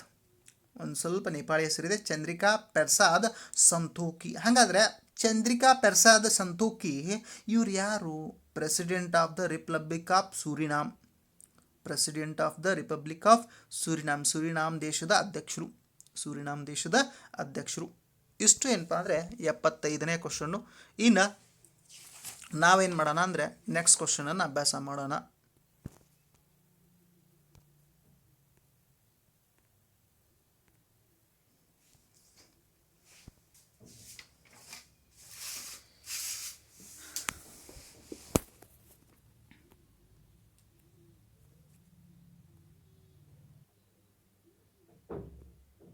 ಕ್ವಶನ್ ನಂಬರ್ 77 ಏನಪ್ಪ ಅಂದರೆ ಅಶೋಕ ಮತ್ತು ಕಂಪನಿಯು ತಮ್ಮ ಕಂಪನಿಯ ಪ್ರತಿರೂಪವನ್ನು ಆಧುನೀಕರಣಗೊಳಿಸಲು ನಿರ್ಧರಿಸಿದ್ದಾರೆ. ಸಂಸ್ಥೆಯ ಒಂದು ಭಾಗವಾಗಿ ರೂಪಿಸಲಿಕ್ಕಾಗಿ ಕಂಪನಿಯ ಹೆಸರನ್ನು ಬದಲಾಯಿಸಲು ಇಚ್ಛಿಸಿದ್ದಾರೆ. ಇದಕ್ಕಾಗಿ 4 ಪ್ರಥಮಾಕ್ಷರಿಗಳ ಆಕ್ರೋನಿಮ್ಸ್ ಸಣ್ಣ ಪಟ್ಟಿ ಮಾಡಿದ್ದಾರೆ. ಕಂಪನಿಯ ಚೀಫ್ ಎಕ್ಸಿಕ್ಯೂಟಿವ್ ಆಫೀಸರ್ ಇವರು ಪಾರದರ್ಶಕ ಗಾಜಿನ ಬಾಗಿಲಿನ ಮೇಲೆ ಲಂಬವಾಗಿ ಮೇಲಿನಿಂದ ಕೆಳಗೆ ಬಣ್ಣ ಲೇಪಿಸಿದಾಗ ಒಳಭಾಗ ಮತ್ತು ಹೊರಭಾಗ ಎರಡೂ ಕಡೆಯಿಂದ ಓದಿದಾಗಲೂ ಒಂದೇ ಇರುವಂತಹ ಹೆಸರನ್ನು ಆಯ್ಕೆ ಮಾಡಲು ಸೂಚಿಸಿದ್ದಾರೆ. ಹಾಗಾದರೆ ಇದರ ಆನ್ಸರ್ ಯಾವುದಾಗ್ತದೆ ಅಂತ ನೋಡೋಣ. ನೋಡ್ರಿ, ನೀವು ಅನ್ನು ತೊಗೊಂಡ್ರೆ ಅನ್ನು ಮುಂಬದಿಯಿಂದ ಈ ರೀತಿ ಕಾಣಿಸ್ತದೆ ಆದರೆ ಹಿಂಬದಿಯಿಂದ ನೋಡಿದಾಗ ಈ ರೀತಿ ಕಾಣಿಸ್ತದೆ. ಹಾಗಾದರೆ ಒಂದು ಕನ್ನಡಿಯ ಮುಂದೆ ನಾವು ನಿಂತಾಗ ಬಲಗೈ ಹೆಂಗೆ ಎಡಗೈ ಕಾಣ್ತದೆ ಅಥವಾ ಎಡಗೈ ಹೆಂಗೆ ಬಲಗೈ ಕಾಣ್ತದಲ್ಲ, ಹಂಗೆ ಪಾರ್ಶ್ವ ಪಲ್ಲಟಕ್ಕೊಳಗಾಗ್ತದೆ ಹಾಗಾದರೆ ಇರುವಂತಹ ಆಪ್ಷನ್ ನಾವು ತೆಗೆದುಕೊಳ್ಳಿಕ್ಕೆ ಸಾಧ್ಯ ಇಲ್ಲ. ಹಾಗಾದರೆ ಆಪ್ಷನ್ 1 ಮತ್ತು ಆಪ್ಷನ್ 2, ಆಪ್ಷನ್ 1 ಮತ್ತು ಆಪ್ಷನ್ 2 ಎರಡೂ ಕಳೆದ ತೆಗೆದುಕೊಳ್ಳಿಕ್ಕಾಗಲ್ಲ. ಇನ್ನು ಮೂರನೇದು ನೋಣ ಅಂತಿದೆ, ಎನ್ ಇದೆ. ಹೌದಾ? ಎನ್ನು ಕನ್ನಡಿಯ ಮುಂಭಾಗದಿಂದ ಸರಿ ಕಾಣಿಸ್ತದೆ, ಆದರೆ ಕನ್ನಡಿಯ ಹಿಂಭಾಗದಿಂದ ಈ ರೀತಿಯಾಗಿ ಕಾಣಿಸ್ತದೆ. ಹೌದಾ? ಹಾಗಾದರೆ ಇದು ಕೂಡ ಸರಿಯಲ್ಲ. ಹಾಗಾದರೆ ಆಪ್ಷನ್ 3 ಕೂಡ ನಾವು ತೆಗೆದುಕೊಳ್ಳಿಕ್ಕೆ ಆಗೋದಿಲ್ಲ. ಹಾಗಾದರೆ ಆಪ್ಷನ್ 4 MITA ಸರಿಯಾದ ಉತ್ತರ. ಯಾಕೆ ಆಪ್ಷನ್ 4 ಸರಿಯಾದ ಉತ್ತರಪ್ಪ ಅಂದರೆ ನೋಡ್ರಿ, ಯಾವುದು ನಾವು ಯಾವುದನ್ನು ತೆಗೆದುಕೊಳ್ತೀವಿ? ಎಮ್ ತೆಗೆದುಕೊಳ್ತೀವಿ, ಐ ತೆಗೆದುಕೊಳ್ತೀವಿ, ಟಿ ತೆಗೆದುಕೊಳ್ತೀವಿ, ಎ ತೆಗೆದುಕೊಳ್ತೀವಿ. ಕನ್ನಡಿಯ ಈ ಬದಿಯಿಂದ ನೋಡ್ರಿ, ಕನ್ನಡಿಯ ಆ ಕಡೆ ಬದಿಯಿಂದ ನೋಡ್ರಿ. ಅಂದರೆ ಪಾರದರ್ಶಕವಾದ ಗಾಜಿನ ಈ ಬದಿ ಮತ್ತು ಪಾರದರ್ಶಕ ಗಾಜಿನ ಆ ಬದಿಯಿಂದ ನೋಡಿದ್ರು MITA ಅಂತ ಕಾಣಿಸ್ತದೆ. ಪಾರ್ಶ್ವ ಪಲ್ಲಟಕ್ಕೆ ಒಳಗಾಗೋದಿಲ್ಲ. ಅದಕ್ಕೆ ಆಪ್ಷನ್ 4 ಏನಪ್ಪ ಅಂದರೆ ಸರಿಯಾದ ಉತ್ತರ. ಆಪ್ಷನ್ 4 ಏನಪ್ಪ ಸರಿಯಾದ ಉತ್ತರ. ಇನ್ನು ನೆಕ್ಸ್ಟ್ ಕ್ವಶನನ್ನು ನೋಡೋಣ. ಹೌದಾ, ನೆಕ್ಸ್ಟ್ ಕ್ವಶನ್ನು ಹೊಂದಿಸಿ ಬರೆಯಿರಿದೆ. ನೆಕ್ಸ್ಟ್ ಕ್ವಶನ್ ಏನಿದೆ? ಹೊಂದಿಸಿ ಬರೆಯಿರಿದೆ. ಒಂದು ಸ್ವಲ್ಪ ಝೂಮ್ ಮಾಡಿ ನೋಡುವಂಥ ಕೆಲಸ ಮಾಡೋಣ. ಓಕೆ, ಇಲ್ಲಿ ಪಟ್ಟಿ 1 ಸಮಾವೇಶಗಳನ್ನು ಮತ್ತು ಅವುಗಳ ಕಾರ್ಯಸೂಚಿಗಳನ್ನು ಕೊಡಲಾಗಿದೆ. ಪಟ್ಟಿ 1 ಸಮಾವೇಶಗಳನ್ನು ಮತ್ತು ಅವುಗಳ ಕಾರ್ಯಸೂಚಿಗಳನ್ನು ಕೊಡಲಾಗಿದೆ. ನಾನು ಡೈರೆಕ್ಟಾಗಿ ಮ್ಯಾಚ್ ಮಾಡ್ತಾ ಹೋಗುವಂಥ ಕೆಲಸ ಮಾಡ್ತೀನಿ. ಬೇಸಲ್ ಸಮಾವೇಶ 1989. ಬೇಸಲ್ ಸಮಾವೇಶ ಯಾವುದಕ್ಕೆ ಸಂಬಂಧಪಟ್ಟಿತ್ತಪ್ಪ ಅಂದರೆ ಅಪಾಯಕಾರಿ ತ್ಯಾಜ್ಯಗಳು ಮತ್ತು ಅವುಗಳ ವಿಲೇವಾರಿಯ ಟ್ರಾನ್ಸ್ಬೌಂಡ್ರಿ ಎಲ್ಲೆಯಾಚೆಗಿನ ಚಲನವಲನಗಳ ನಿಯಂತ್ರಣ. ಟ್ರಾನ್ಸ್ಬೌಂಡ್ರಿ ಎಲ್ಲೆಯಾಚೆಗಿನ ಚಲನವಲನಗಳ ನಿಯಂತ್ರಣ. ಹಾಗಾದರೆ ಆಪ್ಷನ್ ಎ. ಆಪ್ಷನ್ 2ಗೆ ಏನಾಗ್ತಿತ್ತಪ್ಪ ಅಂದರೆ ಮ್ಯಾಚ್ ಆಗ್ತಿತ್ತು. ಆಪ್ಷನ್ ಎ ಆಪ್ಷನ್ 2ಗೆ ಏನಾಗ್ತಿತ್ತಪ್ಪ ಅಂದರೆ ಮ್ಯಾಚ್ ಆಗ್ತಿತ್ತು. ಹಾಗಾದರೆ ಇದನ್ನು ಆಪ್ಷನ್ ಎ ಅಂತ ತೆಗೆದುಕೊಳ್ತೀನಿ. ನೆಕ್ಸ್ಟ್, ವಿಯೆನ್ನಾ ಸಮಾವೇಶ 1985. ವಿಯೆನ್ನಾ ಸಮಾವೇಶ ಯಾವುದಕ್ಕೆ ಸಂಬಂಧಪಟ್ಟಿದ್ದಪ್ಪ ಅಂದರೆ ಓಝೋನ್ ಪದರದ ಸಂರಕ್ಷಣೆ. ಯಾವುದು? ಓಝೋನ್ ಪದರದ ಸಂರಕ್ಷಣೆ. ಹಾಗಾದರೆ ಮೇಲಿದ್ದು ಬಿ. ಹೌದಾ. ನೆಕ್ಸ್ಟ್, ಸ್ಟಾಕ್ಹೋಮ್ ಸಮಾವೇಶ 2001. ಸ್ಟಾಕ್ಹೋಮ್ ಸಮಾವೇಶ 2001. ಸ್ಟಾಕ್ಹೋಮ್ ಸಮಾವೇಶ ಯಾವುದಕ್ಕೆ ಸಂಬಂಧಪಟ್ಟಿದ್ದಪ್ಪ ಅಂದರೆ ಅವಿಚ್ಛಿನ್ನ ಸಾವಯವ ಮಾಲಿನ್ಯಕಾರಿಗಳಿಂದ ಪರಿಸರ ಮತ್ತು ಮಾನವ ಆರೋಗ್ಯದ ಸಂರಕ್ಷಣೆ ಮಾಡುವುದು. ಸಿ ಆಪ್ಷನ್ ಮ್ಯಾಚ್ ಆಗ್ತದೆ. ನೆಕ್ಸ್ಟ್, ನವಹೆಲೆನ್ಸಿ ಸಮಾವೇಶ 1992. ನವಹೆಲೆನ್ಸಿ ಸಮಾವೇಶ 1992. ಇದು ಸಂಬಂಧಪಟ್ಟಿರುವುದು ಬಾಲ್ಟಿಕ್ ಸಮುದ್ರ ತೀರದ ನೌಕಾ ಪರಿಸರದ ಸಂರಕ್ಷಣೆ. ಬಾಲ್ಟಿಕ್ ಸಮುದ್ರ ತೀರದ ನೌಕಾ ಪರಿಸರದ ಸಂರಕ್ಷಣೆ. ಇದು ಏನಪ್ಪ ಅಂದರೆ ಆಪ್ಷನ್ ಡಿ. ಆಪ್ಷನ್ ಡಿಗೆ ಮ್ಯಾಚ್ ಆಗ್ತದೆ. ಹಾಗಾದರೆ ಕೆಳಗೆ ಕೊಟ್ಟಂಥ ಆಪ್ಷನ್ಗಳಲ್ಲಿ ಎ ಅನ್ಬೇಕು ಏನಾಗಬೇಕು? ಸೆಕೆಂಡ್ಗೆ ಮ್ಯಾಚ್ ಆಗಬೇಕು. ಬಿ ಏನಾಗಬೇಕು? ಫಸ್ಟ್ ಒನ್ ಮ್ಯಾಚ್ ಆಗಬೇಕು. ಸಿ ಏನಾಗಬೇಕು? ಫೋರ್ತ್ ಒನ್ ಮ್ಯಾಚ್ ಆಗಬೇಕು.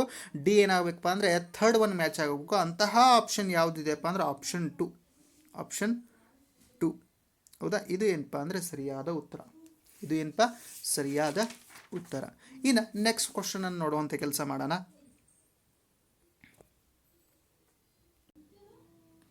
Question number 79. ವಾಯುಮಂಡಲದ ಅಧಿಕ ಭಾಗವನ್ನು 10 ಕಿಲೋಮೀಟರ್ ಮತ್ತು 50 ಕಿಲೋಮೀಟರ್ಗಳ ನಡುವಣ ವಾಯುಮಂಡಲದ ಅಧಿಕ ಭಾಗವನ್ನು 10 ಕಿಲೋಮೀಟರ್ ಮತ್ತು 50 ಕಿಲೋಮೀಟರ್ಗಳ ನಡುವಣ ಎತ್ತರದವರೆಗೆ 10 ಕಿಲೋಮೀಟರ್ದಿಂದ 50 ಅಂದರೆ ಮಿಡಲ್ 40 ಕಿಲೋಮೀಟರ್ ಓಝೋನ್ ಪದರವು ಅಡಕಗೊಳಿಸಿಕೊಂಡಿದ್ದು ವಾಯುಮಂಡಲದ ಓಝೋನ್ ಪದರದ ದಪ್ಪವನ್ನು ಅಳೆಯಲು ಕೆಳಗಿನ ಯಾವುದು ಮಾಪಕವಾಗಿದೆ? ಓಝೋನ್ ಪದರದ ದಪ್ಪವನ್ನು ಅಳೆಯಲಿಕ್ಕೆ ಡ್ಯಾಬ್ಸನ್ ಯೂನಿಟ್ ಬಳಸ್ತೀವಿ ನಾವು.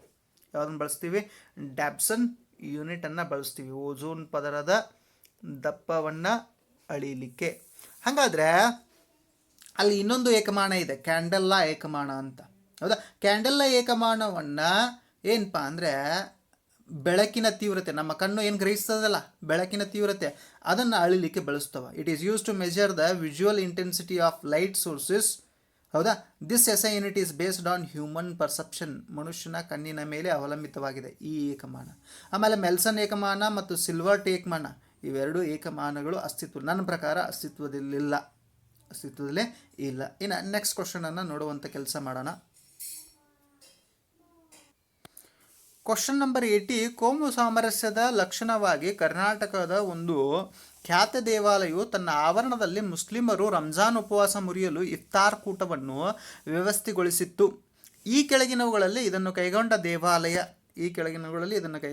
ದೇವಾಲಯ ಯಾವುದಪ್ಪ ಅಂದರೆ ಶ್ರೀಕೃಷ್ಣ ದೇವಾಲಯ, ಉಡುಪಿ. ಇದರ ನೇತೃತ್ವವನ್ನು ವಹಿಸಿದವರು ಯಾರಪ್ಪ ಅಂದರೆ ವಿಶ್ವೇಶ್ವರ ತೀರ್ಥ ಸ್ವಾಮೀಜಿಗಳು. ಹೌದಾ.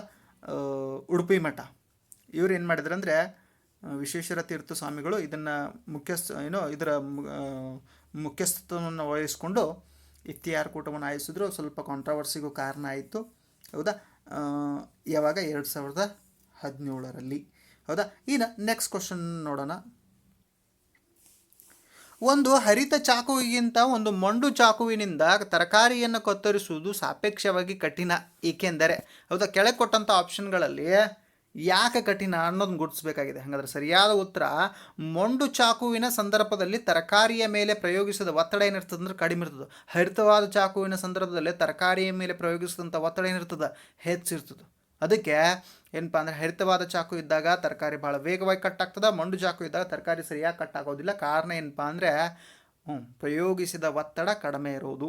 ಪ್ರಯೋಗಿಸಿದ ಒತ್ತಡ ಕಡಿಮೆ ಇರೋದು. ಹಾಗಾದ್ರೆ ಕೊಟ್ಟಂಥ ಆಪ್ಷನ್ಗಳು ಆಪ್ಷನ್ 2 ಏನಪ್ಪ ಅಂದರೆ ಸರಿಯಾದ ಉತ್ತರ. ಇನ್ನು ಕ್ವಶನ್ ನಂಬರ್ 82 ಏನಿದೆಪ್ಪ ಅಂದರೆ ಒಂದು ಗ್ರಾಫ್ಗೆ ಸಂಬಂಧಪಟ್ಟಂತೆ ಒಂದು ಕ್ವಶನನ್ನು ಕೇಳಿದ್ದಾರೆ. ಅದನ್ನು ನಾನು ಸ್ಕಿಪ್ ಮಾಡುವಂಥ ಕೆಲಸ ಮಾಡ್ತೀನಿ. ಕ್ವಶನ್ ನಂಬರ್ 83 ಡಿಸ್ಕಸ್ ಮಾಡೋಣ. ಕ್ವಶನ್ ನಂಬರ್ 83, ಕರ್ನಾಟಕದ ಕೆಳಗಿನ ಯಾವ ನಗರಗಳಲ್ಲಿ US ಏರ್ಕ್ರಾಫ್ಟ್ ತಯಾರಕ? ಕರ್ನಾಟಕದ ಕೆಳಗಿನ ಯಾವ ನಗರಗಳಲ್ಲಿ US ಏರ್ಕ್ರಾಫ್ಟ್ ತಯಾರಕ ಬೋಯಿಂಗ್ ಇವರು ತಮ್ಮ ಎಂಜಿನಿಯರಿಂಗ್ ಮತ್ತು ತಂತ್ರಜ್ಞಾನದ ಕೇಂದ್ರದ ವಿದ್ಯುತ್ ಚಾಲನೆಯನ್ನು ಕೈಗೊಳ್ಳುವ ಬಗ್ಗೆ 2017 ಜನವರಿಯಲ್ಲಿ ಪ್ರಕಟಿಸಿದ್ರು. ಎಲ್ಲಿ ಚಾಲನೆಗೊಳಿಸ್ಬೇಕಂತ ಪ್ರಕಟಿಸಿದ್ರಪ್ಪ ಅಂದರೆ ಬೆಂಗಳೂರಿನಲ್ಲಿ. ಎಲ್ಲಿ? ಬೆಂಗಳೂರಿನಲ್ಲಿ ಚಾಲನೆಗೊಳಿಸ್ಬೇಕಂತ ಪ್ರಕಟಿಸಿದ್ದರು. ಹೌದಾ? ಇನ್ನು ನೆಕ್ಸ್ಟ್ ಕ್ವಶನ್ ನೋಡೋಣ. ಕ್ವಶನ್ ನಂಬರ್ 84, ಕೆಳಗಿನವುಗಳನ್ನು ಪರಿಗಣಿಸಿ. ಆಪ್ಷನ್ ಎ, ಮದಿಪು ಚಲನಚಿತ್ರವು ತಮಿಳಿನ ಅತ್ಯುತ್ತಮ ಫೀಚರ್ ಫಿಲ್ಮ್ ಎಂದು 64ನೇ ರಾಷ್ಟ್ರೀಯ ಚಲನಚಿತ್ರ ಪ್ರಶಸ್ತಿಯಲ್ಲಿ ಆಯ್ಕೆಯಾಯಿತು. 64ನೇ ರಾಷ್ಟ್ರೀಯ ಚಲನಚಿತ್ರ ಪ್ರಶಸ್ತಿಯಲ್ಲಿ ಆಯ್ಕೆಯಾಗಿತ್ತು. ಆಪ್ಷನ್ ಬಿ, ಮದಿಪು ಚಲನಚಿತ್ರದ ನಿರ್ದೇಶಕರು ಚೇತನ್ ಮುಂದಡಿ. ಹಾಗಾದರೆ ಇವು ಎರಡು ಆಪ್ಷನ್ ಸರಿ ಇದಾವೆ. ಹಾಗಾದರೆ ಆಪ್ಷನ್ ಎ ಮತ್ತು ಆಪ್ಷನ್ ಬಿ ಎರಡೂ ಸರಿ. ಆಪ್ಷನ್ ಎ ಮತ್ತು ಆಪ್ಷನ್ ಬಿ ಎರಡೂ ಸರಿ. ಹಾಗಾದರೆ ಚಲನಚಿತ್ರಕ್ಕೆ ಸಂಬಂಧಪಟ್ಟಂಥ ಕ್ವಶನ್ ಬಂದಿರೋದ್ರಿಂದ ನಾವು ಒಂದು ಸ್ವಲ್ಪ ಚಲನಚಿತ್ರದ ಬಗ್ಗೆ ನೋಡ್ಕೊಳ್ಳೋಣ. ದಾದಾ ಸಾಹೇಬ್ ಫಾಲ್ಕೆ ಪ್ರಶಸ್ತಿ ಇತ್ತೀಚೆಗೆ ಪಡೆದುಕೊಂಡವ್ರು ಯಾರಪ್ಪ ಅಂದರೆ ರಜನಿಕಾಂತ್. ಆಮೇಲೆ 67ನೇ ಎಷ್ಟನೇದು 67ನೇ ನಮ್ಮ 2017 ನಡೆದಿದ್ದು 64ನೇದು. ಈಗ 2021 67ನೇ ರಾಷ್ಟ್ರೀಯ ಚಲನಚಿತ್ರ ಪ್ರಶಸ್ತಿ national film fair 67th national film fair awards 2021 best film ಯಾವುದಪ್ಪ ಅಂದರೆ ಚಿಚೋರೆ. ಹೌದಾ? ಬೆಸ್ಟ್ ಫಿಲ್ಮ್ ಯಾವುದಪ್ಪ? ಚಿಚೋರೆ. ಬೆಸ್ಟ್ ಆ್ಯಕ್ಟ್ರೆಸ್ ಕಂಗನಾ ರಾಣಾವತ್, ಮಣಿಕರ್ಣಿಕಾ ಚಿತ್ರದಲ್ಲಿ ನಟಿಸಿದ್ದಕ್ಕಾಗಿ best actress Kangana Ranaut. Best actor 2 ಜನ ಪಡ್ಕೊಂಡಿದ್ದಾರೆ, ಮನೋಜ್ ಬಾಜ್ಪೇಯಿ. ಹೌದಾ? ಮರಾಠಿ ಚಿತ್ರ ಯಾವುದು? ಭೋಸ್ಲೆ. ಆಮೇಲೆ ಧನುಷ್ ಅಸುರನ್ ಚಿತ್ರಕ್ಕಾಗಿ ಪಡ್ಕೊಂಡಿದ್ದಾರೆ. ಧನುಷ್ ಅವರು ಹೌದಾ? ಅಸುರನ್ ಚಿತ್ರಕ್ಕಾಗಿ ಪಡ್ಕೊಂಡಿದ್ದಾರೆ. ಹೌದಾ? ಇನ್ನು ಬಾಫ್ಟಾ ಅವಾರ್ಡ್ಸು, ಐಫಾ ಅವಾರ್ಡ್ಸು, ಈ ಹಿಂದಿನ ಕೆಲವು ನಾನು ಏನು ನಿಮಗೆ ಪ್ರಚಲಿತ ಘಟನೆಗಳನ್ನು ಡಿಸ್ಕಸ್ ಮಾಡಬೇಕಾದ್ರೆ ಅವುಗಳ ಬಗ್ಗೆ ಬಹಳ ವಿವರವಾಗಿ ಅಭ್ಯಾಸ ಮಾಡಿದ್ದೀನಿ. ಅದಕ್ಕೆ ಸಂಬಂಧಪಟ್ಟಂಥ ಕ್ವಶನ್ ಬಂದಮೇಲೆ ಬಾಫ್ಟಾ ಅವಾರ್ಡ್ಸಲ್ಲಿ ಬೆಸ್ಟ್ ಆ್ಯಕ್ಟರು, ಬೆಸ್ಟ್ ಡೈರೆಕ್ಟರು ಇಂಥವುಗಳನ್ನ ಯಾರು ಪಡ್ಕೊಂಡಿದ್ದಾರೆ, ಐಫಾದಲ್ಲಿ ಯಾರು ಬೆಸ್ಟ್ ಆ್ಯಕ್ಟರು, ಬೆಸ್ಟ್ ಡೈರೆಕ್ಟರ್ ಪಡ್ಕೊಂಡಿದ್ದಾರೆ. ಹೌದಾ? ಇಂಥವುಗಳನ್ನು ನಾನು ಈಗಾಗಲೇ ಡಿಸ್ಕಸ್ ಮಾಡಿದ್ದೀನಿ ನಿಮ್ಮ ಜೊತೆ. ಇನ್ನು ಕ್ವಶನ್ ನಂಬರ್ ನೆಕ್ಸ್ಟ್ ನೋಡ್ರಿ, 85ನೇ ಕ್ವಶನು. ಇತ್ತೀಚೆಗೆ ಕರ್ನಾಟಕ ರಾಜ್ಯದಲ್ಲಿ ಬಾಹುಬಲಿ 2 ಚಿತ್ರದ ಬಿಡುಗಡೆಯ ವಿರುದ್ಧವಾಗಿ ಪ್ರತಿಭಟನೆಗಳು ನಡೆದವು. ಆಪ್ಷನ್ ಎ, ಈ ಚಿತ್ರದ ನಟನೊಬ್ಬ 9 ವರ್ಷಗಳ ಹಿಂದೆ ಕಾವೇರಿ ವಿಷಯ ಕುರಿತಂತೆ ವಿವಾದಾತ್ಮಕ ವಿಮರ್ಶೆಯನ್ನು ಮಾಡಿದ್ದ ಕಾರಣವಾಗಿ ಈ ಪ್ರತಿಭಟನೆಗಳು. ಆಪ್ಷನ್ ಬಿ, ಚಲನಚಿತ್ರದಲ್ಲಿ ಈ ಪ್ರಕರಣದ ನಟನು ಕಟ್ಟಪ್ಪನ ಪಾತ್ರವನ್ನು ವಹಿಸಿದ್ದನು. ವಹಿಸಿದ್ದ. ಹಾಗಾದರೆ ಇವು ಎರಡೂ ಸರಿ ಇದ್ದಾವೆ. ಯಾಕಂದರೆ ಕಾವೇರಿ ನದಿ ನೀರಿನ ವೇಳೆಯಲ್ಲಿ ತಮಿಳುನಾಡಿನ ಪರವಾಗಿ ವಿವಾದಾತ್ಮಕ ಹೇಳಿಕೆಯನ್ನು ಕೊಟ್ಟಿದ್ದರು. ಯಾರೋ ಕಟ್ಟಪ್ಪ ಪಾತ್ರವನ್ನು ನಿರ್ವಹಿಸಿದಂಥ ವ್ಯಕ್ತಿ. ಅದಕ್ಕೆ ಪ್ರತಿಭಟನೆಗಳು ನಡೆದಿದ್ವು. ಹೌದಾ? ಆಪ್ಷನ್ ಎ ಮತ್ತು ಆಪ್ಷನ್ ಬಿ ಎರಡೂ ಸರಿ. ಆಪ್ಷನ್ ಎ ಮತ್ತು ಆಪ್ಷನ್ ಬಿ ಏನಪ್ಪ ಅಂದರೆ ಎರಡೂ ಸರಿ. ಇನ್ನು ನೆಕ್ಸ್ಟ್ ಕ್ವಶನ್ ನೋಡೋಣ. ಕ್ವಶನ್ ನಂಬರ್ 86, ಪಟ್ಟಿ 1ರಲ್ಲಿನ ರಾಸಾಯನಿಕಗಳೊಂದಿಗೆ ಮತ್ತು ಪಟ್ಟಿ 2ರಲ್ಲಿನ ಉಪಯೋಗಗಳನ್ನು ಹೊಂದಿಸಿರಿ ಅಂತ ಹೇಳಿದ್ದಾರೆ. ಹಾಗಾದರೆ ನೋಡ್ರಿ, ಹೊಂದಿಸ್ತಾ ಹೋಗ್ತೀನಿ. ಕಾರ್ಬನ್ ಟೆಟ್ರಾಕ್ಲೋರೈಡ್, ಅದನ್ನು CCl4 ಅಂತ ಕರಿತೀವಿ. ಅದೊಂದು ಸಾವಯವ ದ್ರಾವಕ. ಅದೊಂದೇನೋ ಸಾವಯವ ದ್ರಾವಕ. ಇದನ್ನೇನು ಮಾಡ್ತೀವಿ ಅಂದರೆ ಬೆಂಕಿಯನ್ನು ನಂದಿಸ್ಲಿಕ್ಕೆ ಬಳಸ್ತೀವಿ. ಏನು ಮಾಡ್ತೀವಿ? ಬಳಸ್ತಾ ಇದೀವಿ. ಹಾಗಾದರೆ ಕಾರ್ಬನ್ ಟೆಟ್ರಾಕ್ಲೋರೈಡ್ ಆಪ್ಷನ್ ಬಿಗೆ ಮ್ಯಾಚ್ ಆಗ್ತದೆ. ಬೆಂಕಿಯನ್ನು ನಂದಿಸ್ಲಿಕ್ಕೆ ಏನು ಮಾಡ್ತೀವಿ? ಬಳಸ್ತೀವಿ. ಅದಾದ ನಂತರ ಐಡೋಫಾರ್ಮ್. ಯಾವುದು? ಐಡೋಫಾರ್ಮನ್ನು ಯಾವುದಕ್ಕೋಸ್ಕರ ಬಳಸ್ತೀವಿ ಅಂದರೆ ಸೋಂಕು ನಿವಾರಕವಾಗಿ ಬಳಸ್ತೀವಿ. ಐಡೋಫಾರ್ಮನ್ನು ಏನು ಮಾಡ್ತೀವಿ? ಸೋಂಕು ನಿವಾರಕವಾಗಿ ಬಳಸ್ತೀವಿ. ಅದಾದ ನಂತರ ಅಸಿಟೋನು. ನಾವೇನು ನೇಲ್ ಪಾಲಿಷ್ ಅಂತ ಬಳಸ್ತೀವಲ್ಲ, ನೇಲ್ ಪಾಲಿಶು ನಮ್ಮ ಉಗುರನ್ನು ತಂಪು ಮಾಡ್ತದೆ ನೋಡ್ರಿ ಹಚ್ಚಿದ ತಕ್ಷಣ. ಯಾಕೆ? ನೇಲ್ ಪಾಲಿಷ್ನಲ್ಲಿ ಬಹಳ ವೇಗವಾಗಿ ಸಾವಯವ ದ್ರಾವಕಗಳ ಕುದಿಯು ಬಿಂದು ಮತ್ತು ಕರಗುವ ಬಿಂದು ಏನಿದೆ ಕಡಿಮೆ ಇದೆ. ಅದಕ್ಕೆ ಅವು ಪೆಟ್ರೋಲನ್ನು ಚರ್ಮದ ಮೇಲೆ ಹಾಕಿದಾಗ ಅದು ಕೂಡ ವೇಗವಾಗಿ ಆವಿ ಆಗ್ತದೆ, ನಿಮ್ಗೆ ಎಲ್ಲಿ ಹಾಕಿರ್ತೀವಲ್ಲ ಅಲ್ಲಿ ತಂಪು ಮಾಡ್ತದೆ. ಅದೇ ರೀತಿ ಅಸಿಟೋನು ಕೂಡ ಉಂಗುರದ ಬಣ್ಣ ಹಚ್ಚಲಿಕ್ಕೆ ಅಥವಾ ತೆಗಿಲಿಕ್ಕೆ ಬಳಸ್ತೀವಿ. ಆ ಅಸಿಟೋನು ಏನು ತಂಪು ಮಾಡ್ತದಲ್ಲ, ಯಾಕೆ ಅದರಲ್ಲಿರುವಂಥ ಪದಾರ್ಥ ಆವಿಯಾಗಿ ನಿಮಗೆ ನಿಮ್ಮ ದೇಹದ ಉಷ್ಣವನ್ನು ಬಳಸ್ಕೊಂಡಿರ್ತದೆ. ಅದಕ್ಕೆ ಉಂಗುರ ಬಣ್ಣವನ್ನು ತೆಗಿಲಿಕ್ಕೆ ಅಸಿಟೋನ್ ಬಳಸ್ತೀವಿ. ಅದಾದ ನಂತರ ಅಸಿಟಿಲಿನು ಮತ್ತು ಆಕ್ಸಿಜನ್ನ ಮಿಶ್ರಣವನ್ನು ವೆಲ್ಡಿಂಗ್ ಜೋಡಣೆಯ ವೇಳೆಯಲ್ಲಿ ಬಳಸ್ತೀವಿ. ಎಲ್ಲಿ ಜೋಡಣೆಯ ವೇಳೆಯಲ್ಲಿ ಬಳಸ್ತೀವಿ. ಯಾಕಂದರೆ ಅಸಿಟಿಲಿನು ಗಾಳಿಯಲ್ಲಿರುವಂಥ ಆಮ್ಲಜನಕದೊಂದಿಗೆ ವೇಗವಾಗಿ ಉರಿಯೋದಿಲ್ಲ, ಕಬ್ಬಿಣವನ್ನು ಕರಗಿಸ್ಲಿಕ್ಕೆ ಸಾಧ್ಯ ಆಗೋದಿಲ್ಲ. ಆದರೆ ಶುದ್ಧವಾದ ಆಮ್ಲಜನಕವನ್ನು ಅಸಿಟಿಲಿನ್ನೊಂದಿಗೆ ಬಳಸಿದೀವಿ ಅಂದರೆ ಅತ್ಯಂತ ಹೆಚ್ಚು ಪ್ರಮಾಣದ ಉಷ್ಣ ಬಿಡುಗಡೆಯಾಗಿ ಕಬ್ಬಿಣ ಕರಗ್ತದೆ. ಆ ಕರಗಿದಂಥ ಕಬ್ಬಿಣವನ್ನು ವೆಲ್ಡ್ ಮಾಡ್ಲಿಕ್ಕೆ ನಾವೇನು ಮಾಡ್ತೀವಿ, ಬಳಸ್ತೀವಿ. ಅದಕ್ಕೆ ಜೋಡಣೆ ಅಥವಾ ವೆಲ್ಡಿಂಗ್. ಹಾಗಾದರೆ ಕೊಟ್ಟಂಥ ಆಪ್ಷನ್ಗಳಲ್ಲಿ ಫಸ್ಟ್ ಒನ್ ಏನಾಗಬೇಕು, 2ಗೆ ಮ್ಯಾಚ್ ಆಗಬೇಕು. ಆಮೇಲೆ ಸೆಕೆಂಡ್ ಒನ್ನು ಫಸ್ಟ್ಗೆ ಮ್ಯಾಚ್ ಆಗಬೇಕು. ಥರ್ಡ್ ಒನ್ ಏನಾಗಬೇಕು, ಫೋರ್ತ್ ಒನ್ಗೆ ಮ್ಯಾಚ್ ಆಗಬೇಕು. ಆಮೇಲೆ ಫೋರ್ತ್ ಒನ್ನು ಥರ್ಡ್ ಒನ್ಗೆ ಮ್ಯಾಚ್ ಆಗಬೇಕು. ಹಾಗಾದರೆ ಕೊಟ್ಟಂಥ ಆಪ್ಷನ್ಗಳಲ್ಲಿ ಆಪ್ಷನ್ 2 ಏನಪ್ಪ ಅಂದರೆ ಸರಿಯಾದ ಉತ್ತರ. ಆಪ್ಷನ್ 2 ಏನು ಸರಿಯಾದ ಉತ್ತರ. ಕಾರ್ಬನ್ ಟೆಟ್ರಾಕ್ಲೋರೈಡ್ ಬೆಂಕಿಯನ್ನು ನಂದಿಸೋದು, ಐಡೋಫೋಮ್ ಸೋಂಕು ನಿವಾರಣೆ, ಅಸಿಟೋನು ಉಂಗುರದ ಬಣ್ಣ ತೆಗೆಯುವುದು, ಅಸಿಟಿಲಿನು ಜೋಡಣೆ ವೆಲ್ಡಿಂಗ್. ಅಸಿಟಿಲಿನು ಜೋಡಣೆ ವೆಲ್ಡಿಂಗ್. ಇನ್ನು ನೆಕ್ಸ್ಟ್ ಕ್ವಶನನ್ನು ನೋಡೋಣ. ಹೌದಾ, ಕ್ವಶನ್ ನಂಬರ್ 87. ಒಂದು ಪರಮಾಣುವಿನ ನ್ಯೂಕ್ಲಿಯಸ್ ಕೆಳಗಿನ ಯಾವುದನ್ನು ಹೊಂದಿರುತ್ತದೆ? ಪರಮಾಣು ನೀವೆಲ್ಲ ಐ ಥಿಂಕ್ ಅಭ್ಯಾಸ ಮಾಡಿರಿ ಅಂತ ತಿಳ್ಕೊಳ್ತೀನಿ. ಹೌದಾ, ಒಂದು ಪರಮಾಣು ಈ ರೀತಿ ಅದರ ರಚನೆ ಇರ್ತದೆ. ಹೌದಾ, ಹಾಗಾದರೆ ಇದು ಏನಪ್ಪ ಅಂದರೆ ನ್ಯೂಕ್ಲಿಯಸ್. ಈ ನ್ಯೂಕ್ಲಿಯಸ್ಸಲ್ಲಿ 2 ವಸ್ತುಗಳಿರ್ತಾವೆ, ಒಂದು ಪ್ರೋಟಾನು ಮತ್ತೊಂದು ನ್ಯೂಟ್ರಾನು. ಹೌದಾ, ಪ್ರೋಟಾನ್ಗಳ ಸಂಖ್ಯೆಯನ್ನು ಆಧರಿಸಿ ಪರಮಾಣು ಸಂಖ್ಯೆಯನ್ನು ಬರ್ತೀವಿ. ಪ್ರೋಟಾನ್ ಪ್ಲಸ್ ನ್ಯೂಟ್ರಾನ್ಗಳು ಒಟ್ಟು ಮೊತ್ತ ಏನಿರ್ತದಲ್ಲ, ಪ್ರೋಟಾನು ಮತ್ತು ನ್ಯೂಟ್ರಾನ್ ಎರಡೂಗಳ ಸಂಖ್ಯೆಯನ್ನು ಹಿಡಿದು ಪರಮಾಣು ರಾಶಿ ಸಂಖ್ಯೆಯನ್ನು ಬರ್ತೀವಿ. ಹೌದಾ, ಹಾಗಾದರೆ ಏನಪ್ಪ, ಒಂದು ಪರಮಾಣುವಿನ ನ್ಯೂಕ್ಲಿಯಸ್ ಕೆಳಗಿನ ಯಾವುದನ್ನು ಹೊಂದಿರ್ತದೆ? ಪ್ರೋಟಾನು ಮತ್ತು ನ್ಯೂಟ್ರಾನ್ಗಳನ್ನು ಹೊಂದಿರ್ತದೆ. ಆಪ್ಷನ್ ಎ ಏನಪ್ಪ ಅಂದರೆ ಸರಿಯಾದ ಉತ್ತರ. ಆಪ್ಷನ್ ಎ ಪೆನ್ವ ಸರಿಯಾದ ಉತ್ತರ. ಆಮೇಲೆ ಈ ಕವಚಗಳೇನು ಕಾಣಿಸ್ತದೆ ನ್ಯೂಕ್ಲಿಯಸ್ನ ಸುತ್ತ, ಇಲ್ಲಿ ಇಲೆಕ್ಟ್ರಾನ್ಗಳು ಚಲಿಸ್ತಿರ್ತವೆ. ಕವಚಗಳಲ್ಲಿ ಬೇರೆ ಬೇರೆ ಸ್ಥಾನಗಳಲ್ಲಿ ಏನಾಗ್ತಿರ್ತವೆ, ಇಲೆಕ್ಟ್ರಾನ್ಗಳು ಏನಾಗ್ತಿರ್ತವೆ, ಚಲಿಸ್ತಿರ್ತವೆ. ಇಲೆಕ್ಟ್ರಾನ್ಗಳು ನಿಮಗೆ ಗೊತ್ತಿದೆ. ಹೌದಾ, ಹಾಗಾದರೆ ಆಪ್ಷನ್ ಎ ಏನಪ್ಪ ಅಂದರೆ ಸರಿಯಾದ ಉತ್ತರ. ಹೌದಾ, ಪರಮಾಣುವಿನ ನ್ಯೂಕ್ಲಿಯಸ್ ಕೆಳಗಿನ ಯಾವುದನ್ನು ಹೊಂದಿರ್ತದೆ? ಪ್ರೋಟಾನ್ ಮತ್ತು ನ್ಯೂಟ್ರಾನ್ಗಳು. ಹೌದಾ, ನೆಕ್ಸ್ಟ್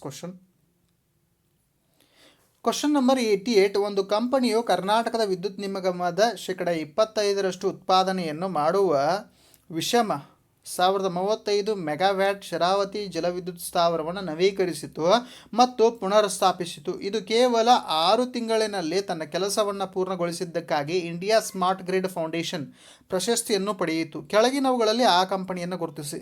ಆ ಕಂಪನಿ ಯಾವುದಪ್ಪ ಅಂದರೆ ABB ಇಂಡಿಯಾ. ಆ ಕಂಪನಿ ಯಾವುದು?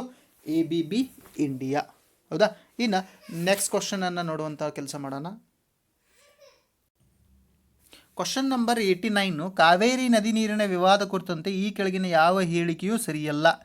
ಹೌದಾ, ಕಾವೇರಿ ನದಿಯ ಓಟದ ಗತಿ ಮತ್ತು ಜಲಾನಯನ ಪ್ರದೇಶವು ಕರ್ನಾಟಕ, ತಮಿಳುನಾಡು ಮತ್ತು ಕೇರಳ ರಾಜ್ಯಗಳಲ್ಲಿ ಹರಡಿದೆ. ಇದು ಸರಿ ಇದೆ. ಕಾವೇರಿ ವಿವಾದವು ವಾಸ್ತವವಾಗಿ 1807ರಲ್ಲಿ ಪ್ರಾರಂಭಗೊಂಡಿದ್ದು, ಪೂರ್ವದ ಮೈಸೂರು ರಾಜ್ಯವು ನೀರಾವರಿ ಸೌಲಭ್ಯಗಳನ್ನು ಹೆಚ್ಚಿಸಿಕೊಳ್ಳಲು ಪ್ರಯತ್ನಿಸಿದಾಗ ಮದ್ರಾಸ್ ಪ್ರೆಸಿಡೆನ್ಸಿಯ ರೈತರು ಆಕ್ಷೇಪಣೆಗಳನ್ನು ಎತ್ತಿದಾಗ. ಇದು ಕೂಡ ಸರಿ ಇದೆ. ಹೌದಾ, ಏನೋ ಸರಿಯಲ್ಲ ಅಂತ ಕೇಳಿದ್ದಾರೆ. ಕಾವೇರಿ ನದಿಯ ಕೆಳಗಣ ಓಟದ ಗತಿಯು ಬಹುತೇಕ ತಮಿಳುನಾಡಿನ ತಂಜಾವೂರು ಜಿಲ್ಲೆಯ ಬದಿಯಲ್ಲಾಗಿದೆ. ಇದು ಕೂಡ ಸರಿ ಇದೆ. ಹಾಗಾದರೆ ಆಪ್ಷನ್ 4, ಕಾವೇರಿ ನೀರಿನ ವಿವಾದ ಮಂಡಳಿಯು ಅದರ ಅಂತಿಮ ತೀರ್ಪನ್ನು 5 ಫೆಬ್ರವರಿ 2015ರಲ್ಲಿ ಪ್ರಕಟಿಸಿತು. ಇಲ್ಲ, ಇದು ಸರಿ ಇಲ್ಲ. ಇದು ಸರಿ ಇಲ್ಲ. ಹೌದಾ, ಆಪ್ಷನ್ 4 ಏನಪ್ಪ ಅಂದರೆ ನಮ್ಮ ಉತ್ತರ. ಆಪ್ಷನ್ 4 ಏನಪ್ಪ ನಮ್ಮ ಉತ್ತರ. ಹೌದಾ, ಇನ್ನು ಕಾವೇರಿ ನದಿ ನೀರಿನ ವಿವಾದದ ಅಂತಿಮ ತೀರ್ಪನ್ನು 16 ಫೆಬ್ರವರಿ 2018ರಲ್ಲಿ ನೀಡಲಾಗಿದೆ. 16 ಫೆಬ್ರವರಿ 2018ರಂದು ನೀಡಲಾಗಿದೆ. ಏನಪ್ಪ ಅಂದರೆ ಇಂತಿಷ್ಟು TMC ನೀರು ಕರ್ನಾಟಕಕ್ಕೆ, ಇಂತಿಷ್ಟು TMC ನೀರು ತಮಿಳುನಾಡಿಗೆ ಅಂತ ಹೇಳಿದೆ. ಹೌದಾ, ಕರ್ನಾಟಕಕ್ಕೆ 284.75 TMC, ತಮಿಳುನಾಡಿಗೆ 404.25 TMC. ಹೌದಾ, ನೀರನ್ನು ಹಂಚಿಕೆ ಮಾಡುವ ಮೂಲಕ ತೀರ್ಪನ್ನು ಹೌದಾ ಕಾವೇರಿ ನೀರಿನ ವಿವಾದ ಮಂಡಳಿ ನೀಡಿತು 2018ರಲ್ಲಿ ಫೆಬ್ರವರಿ 16ರಂದು. ಹೌದಾ, 284.75 TMC ಕರ್ನಾಟಕಕ್ಕೆ ನೀರು, 404.25 TMC ತಮಿಳುನಾಡಿಗೆ. ಹೌದಾ. ಇನ್ನು ನೆಕ್ಸ್ಟ್ ಕ್ವಶನನ್ನು ನೋಡೋಣ. ಸಮತಲ ಕನ್ನಡಿಯಲ್ಲಿ ದೊರೆಯುವ ಪ್ರತಿಬಿಂಬವು, ಸಮತಲ ಕನ್ನಡಿಯಲ್ಲಿ ಹೌದಾ ವ್ಯಕ್ತಿ ಹೆಂಗಿದಾನೆ ಹಂಗೆ ಕಾಣಿಸ್ತಿರ್ತಾನಲ್ಲ, ಹಾಗಾದ್ರೆ ವಾಸ್ತವಾಭಾಸ. ಹಾಗಾದ್ರೆ ಏನದು ವಾಸ್ತವಾಭಾಸ. ಅದೇ ನಿಮ್ನ ದರ್ಪಣ ಪೀನ ದರ್ಪಣ, ನಿಮ್ನ ಮಸೂರ ಪೀನ ಮಸೂರ ಆದರೆ ಅವು ಬದಲಾಗ್ತಾವ. ಹೌದಾ, ಸತ್ಯವಾಗಿರ್ತಾವ ಮಿಥ್ಯವಾಗಿರ್ತಾವ. ಹೌದಾ, ಅದು ಅವುಗಳ ಏನು ಸ್ಥಾನ ಬದಲಾಗ್ತದೆ, ಆಕಾರ ಬದಲಾಗ್ತದೆ. ಆದರೆ ಇಲ್ಲಿ ಸಮತಲ ಕನ್ನಡಿಯಲ್ಲಿ ದೊರೆಯುವಂತಹ ಪ್ರತಿಬಿಂಬ ಏನಾಗಿರ್ತದಪ್ಪ ಅಂದರೆ ವಾಸ್ತವಾಭಾಸವಾಗಿರ್ತದೆ. ಹೌದಾ. ಇನ್ನು ನೆಕ್ಸ್ಟ್ ಕ್ವಶನ್ ನೋಡೋಣ. ಕ್ವಶನ್ ನಂಬರ್ 91, ನಿತೀನನ ವಯಸ್ಸೇನು ಅಂತ ಕೇಳಿದ್ದಾರೆ. ಹೌದಾ. ಆಪ್ಷನ್ ಎ 8 ವರ್ಷಗಳ ಹಿಂದೆ ನಿತೀನನ ವಯಸ್ಸು ಈಗಿರುವ ವಯಸ್ಸಿನ ಅರ್ಧದಷ್ಟಿತ್ತು. ಆಪ್ಷನ್ ಬಿ, ಈಗಿನಿಂದ 4 ವರ್ಷಗಳಲ್ಲಿ ನಿತೀನನು 6 ವರ್ಷಗಳ ಹಿಂದೆ ಹೊಂದಿದ್ದ ವಯಸ್ಸಿನ 2ರಷ್ಟು ವಯಸ್ಸಿನವನಾಗುತ್ತಾನೆ. ಹೌದಾ, ಈಗಿನಿಂದ 4 ವರ್ಷಗಳಲ್ಲಿ ಹೌದಾ ನಿತೀನನು ಏನಪ್ಪ ಅಂದರೆ 6 ವರ್ಷಗಳ ಹಿಂದೆ ಹೊಂದಿದ್ದ ವಯಸ್ಸಿನ 2ರಷ್ಟು ಆಗುತ್ತಾನೆ. ಹಾಗಾದರೆ ಕೊಟ್ಟಂತಹ ಆಯ್ಕೆಗಳಲ್ಲಿ ಯಾವುದು ಸರಿ ಇದೆ? ಪ್ರಶ್ನೆಗೆ ಉತ್ತರಿಸಲು ಪ್ರತಿಯೊಂದು ಹೇಳಿಕೆ ತಾನೊಂದೇ ಸಾಕಾಗ್ತದೆ. ಯಾಕಪ್ಪ ಅಂದರೆ ಆಪ್ಷನ್ ಎ ಏನು ಹೇಳ್ತದೆ, 8 ವರ್ಷಗಳ ಹಿಂದೆ ನಿತಿನ್ನ ವಯಸ್ಸು ಹೌದಾ ಈಗಿರುವ ವಯಸ್ಸಿನ ಅರ್ಧದಷ್ಟಿತ್ತು. ಹಾಗಾದರೆ ಈಗ 8 ವರ್ಷದವನಿದ್ದಾನೆ ಅಂದರೆ ಈಗಿನ ವಯಸ್ಸಿನ ಅರ್ಧದಷ್ಟಿತ್ತು ಅಂದರೆ 4 ವರ್ಷದವನು. ಹೌದಾ, ಈಗಿನಿಂದ 4 ವರ್ಷಗಳ ನಿತಿನನು ಹೌದಾ 6 ವರ್ಷಗಳ ಹಿಂದಿದ್ದ ವಯಸ್ಸಿನ 2ರಷ್ಟು, 6 ವರ್ಷಗಳ ಹಿಂದಿದ್ದ ವಯಸ್ಸಿನ 2ರಷ್ಟು. ಹಾಗಾದರೆ ಇದು ಕೂಡ ಏನಾಗ್ತದೆ ಅಂದರೆ ಅವನ ವಯಸ್ಸನ್ನು ಹೇಳಿಕ್ಕೆ ಸಾಕಾಗ್ತದೆ. ಹಾಗಾದರೆ ಆಪ್ಷನ್ 4, ಪ್ರಶ್ನೆಗೆ ಉತ್ತರಿಸಲು ಪ್ರತಿಯೊಂದು ಹೇಳಿಕೆಯು ತಾನೊಂದೇ ಸರಿ. ಹೌದಾ, ಇಂಥ ಕ್ವಶನ್ ಹೆಚ್ಚು ಡಿಸ್ಕಸ್ ಮಾಡ್ತೇನೆ. ನೆಕ್ಸ್ಟ್ ಕ್ವಶನ್ ಹೋಗ್ತೀನಿ. ಕ್ವಶನ್ ನಂಬರ್ 92, ಈ ಕೆಳಗಿನ ಹೇಳಿಕೆಗಳನ್ನು ಪರಿಗಣಿಸಿ. ಆಪ್ಷನ್ ಎ, ಚೀನಾ ಮತ್ತು ಇಟಲಿಯ ಲಂಬಾಂತರ ಅರಣ್ಯಗಳನ್ನು ಅನುಕರಿಸುವ ರೀತಿಯಲ್ಲಿ ಬೆಂಗಳೂರು ತನ್ನ ಮೊದಲ ಲಂಬಾಂತರ ಸಾವಯವ ಉದ್ಯಾನವನ್ನು ಹೊಸೂರು ರಸ್ತೆ ಎಲೆಕ್ಟ್ರಾನಿಕ್ ಸಿಟಿ ಫ್ಲೈ ಓವರ್ನ ಮೇಲೆ ಕಂಬಗಳೊಂದರ ಮೇಲೆ ಪಡೆದಿದೆ. 2 ಬಿ, ಭಾರತದಲ್ಲಿ ಇಂತಹ ಉದ್ಯಾನಗಳಲ್ಲಿ ಇದು ಮೊದಲನೆಯದಾಗಿದೆ. ಆಪ್ಷನ್ ಸಿ, NGO ಸರ್ಕಾರೇತರ ಸಂಘಟನಾಕಾರ ಜೀವನ್ ರವರು ಈ ಯೋಜನೆ ಹಿಂದಿದ್ದಾರೆ. ಹಾಗಾದರೆ ಆಪ್ಷನ್ ಎ ಸರಿ ಇದೆ. ಏನಪ್ಪ ಅಂದರೆ ಚೀನಾ ಮತ್ತು ಇಟಲಿಯ ಲಂಬಾಂತರ ಅರಣ್ಯಗಳನ್ನು ಅನುಕರಿಸುವ ರೀತಿಯಲ್ಲಿ ಬೆಂಗಳೂರು ತನ್ನ ಮೊದಲ ಲಂಬಾಂತರ ಸಾವಯವ ಉದ್ಯಾನವನ್ನು ಹೊಸೂರು ಎಲೆಕ್ಟ್ರಾನಿಕ್ ಸಿಟಿ ಕಂಬಗಳೊಂದರ ಮೇಲೆ ಸ್ಥಾಪಿಸಿ, ಇದು ಸರಿ ಇದೆ. ಭಾರತದಲ್ಲಿ ಇಂಥ ಉದ್ಯಾನವನಗಳಲ್ಲಿ ಇದು ಮೊದಲನೇದಾಗಿದೆ, ಇದು ಕೂಡ ಸರಿ ಇದೆ. ಆದರೆ NGO ಸರ್ಕಾರೇತರ ಸಂಘಟನಾಕಾರ ಜೀವನ್ ರವರು ಈ ಯೋಜನೆ ಹಿಂದಿದ್ದಾರೆ, ಇದು ಸರಿ ಇಲ್ಲ. ಹೌದಾ, ಹಾಗಾದರೆ ಆಪ್ಷನ್ ಎ ಮತ್ತು ಆಪ್ಷನ್ ಬಿ ಮಾತ್ರ ಸರಿ. ಆಪ್ಷನ್ ಎ ಮತ್ತು ಆಪ್ಷನ್ ಬಿ ಮಾತ್ರ ಏನು ಸರಿ. ಇನ್ನು ಕ್ವಶನ್ ನಂಬರ್ 93 ನೋಡೋಣ. ಕ್ವಶನ್ ನಂಬರ್ 93 ಏನಿದೆಪ್ಪ ಅಂದರೆ ಪೈ ನಕ್ಷೆಗೆ ಸಂಬಂಧಪಟ್ಟಂತೆ ಕ್ವಶನ್ ಇದೆ. ಹಾಗಾದರೆ ಅದನ್ನು ಸ್ಕಿಪ್ ಮಾಡ್ತೀನಿ. ಕ್ವಶನ್ ನಂಬರ್ 94 ಕೂಡ ಅದೇ ಪೈ ನಕ್ಷೆಗೆ ಸಂಬಂಧಪಟ್ಟಂಥ ಪ್ರಶ್ನೆ ಇದೆ. ಹೌದಾ, ಕ್ವಶನ್ ನಂಬರ್ 95 ನೋಡೋಣ ಈಗ. ಜಲ ಮತ್ತು ವಾಯು ಮಾಲಿನ್ಯ ಕುರಿತಂತೆ ಸಂಶೋಧನೆ ನಡೆಸಲು ಮತ್ತು ನಿಜಾವಧಿ ನದಿ ನೀರು ಮತ್ತು ವಾಯುವಿನ ಗುಣಾತ್ಮಕ ತಂತ್ರಜ್ಞಾನ ಮೇಲ್ವಿಚಾರಣೆ ಮಾಡಲು ವಿಜ್ಞಾನ ಮತ್ತು ತಂತ್ರಜ್ಞಾನ ಇಲಾಖೆಯೊಂದಿಗೆ ಯಾವ ಕಂಪನಿಯು ತನ್ನ ಕೈ ಜೋಡಿಸಿತು? ಯಾವ ಕಂಪನಿ ಕೈ ಜೋಡಿಸ್ತಪ್ಪ ಅಂದರೆ ಇಂಟೆಲ್ ಕಂಪನಿ ಏನು ಮಾಡ್ತಂದರೆ ಕೈ ಜೋಡಿಸ್ತು. ಹಾಗಾದರೆ ಇಂಟೆಲ್ ಕಂಪನಿಯ ಸದ್ಯದ ಪ್ರಸ್ತುತ CEO 2021ರಲ್ಲಿ ಪ್ಯಾಟ್ರಿಕ್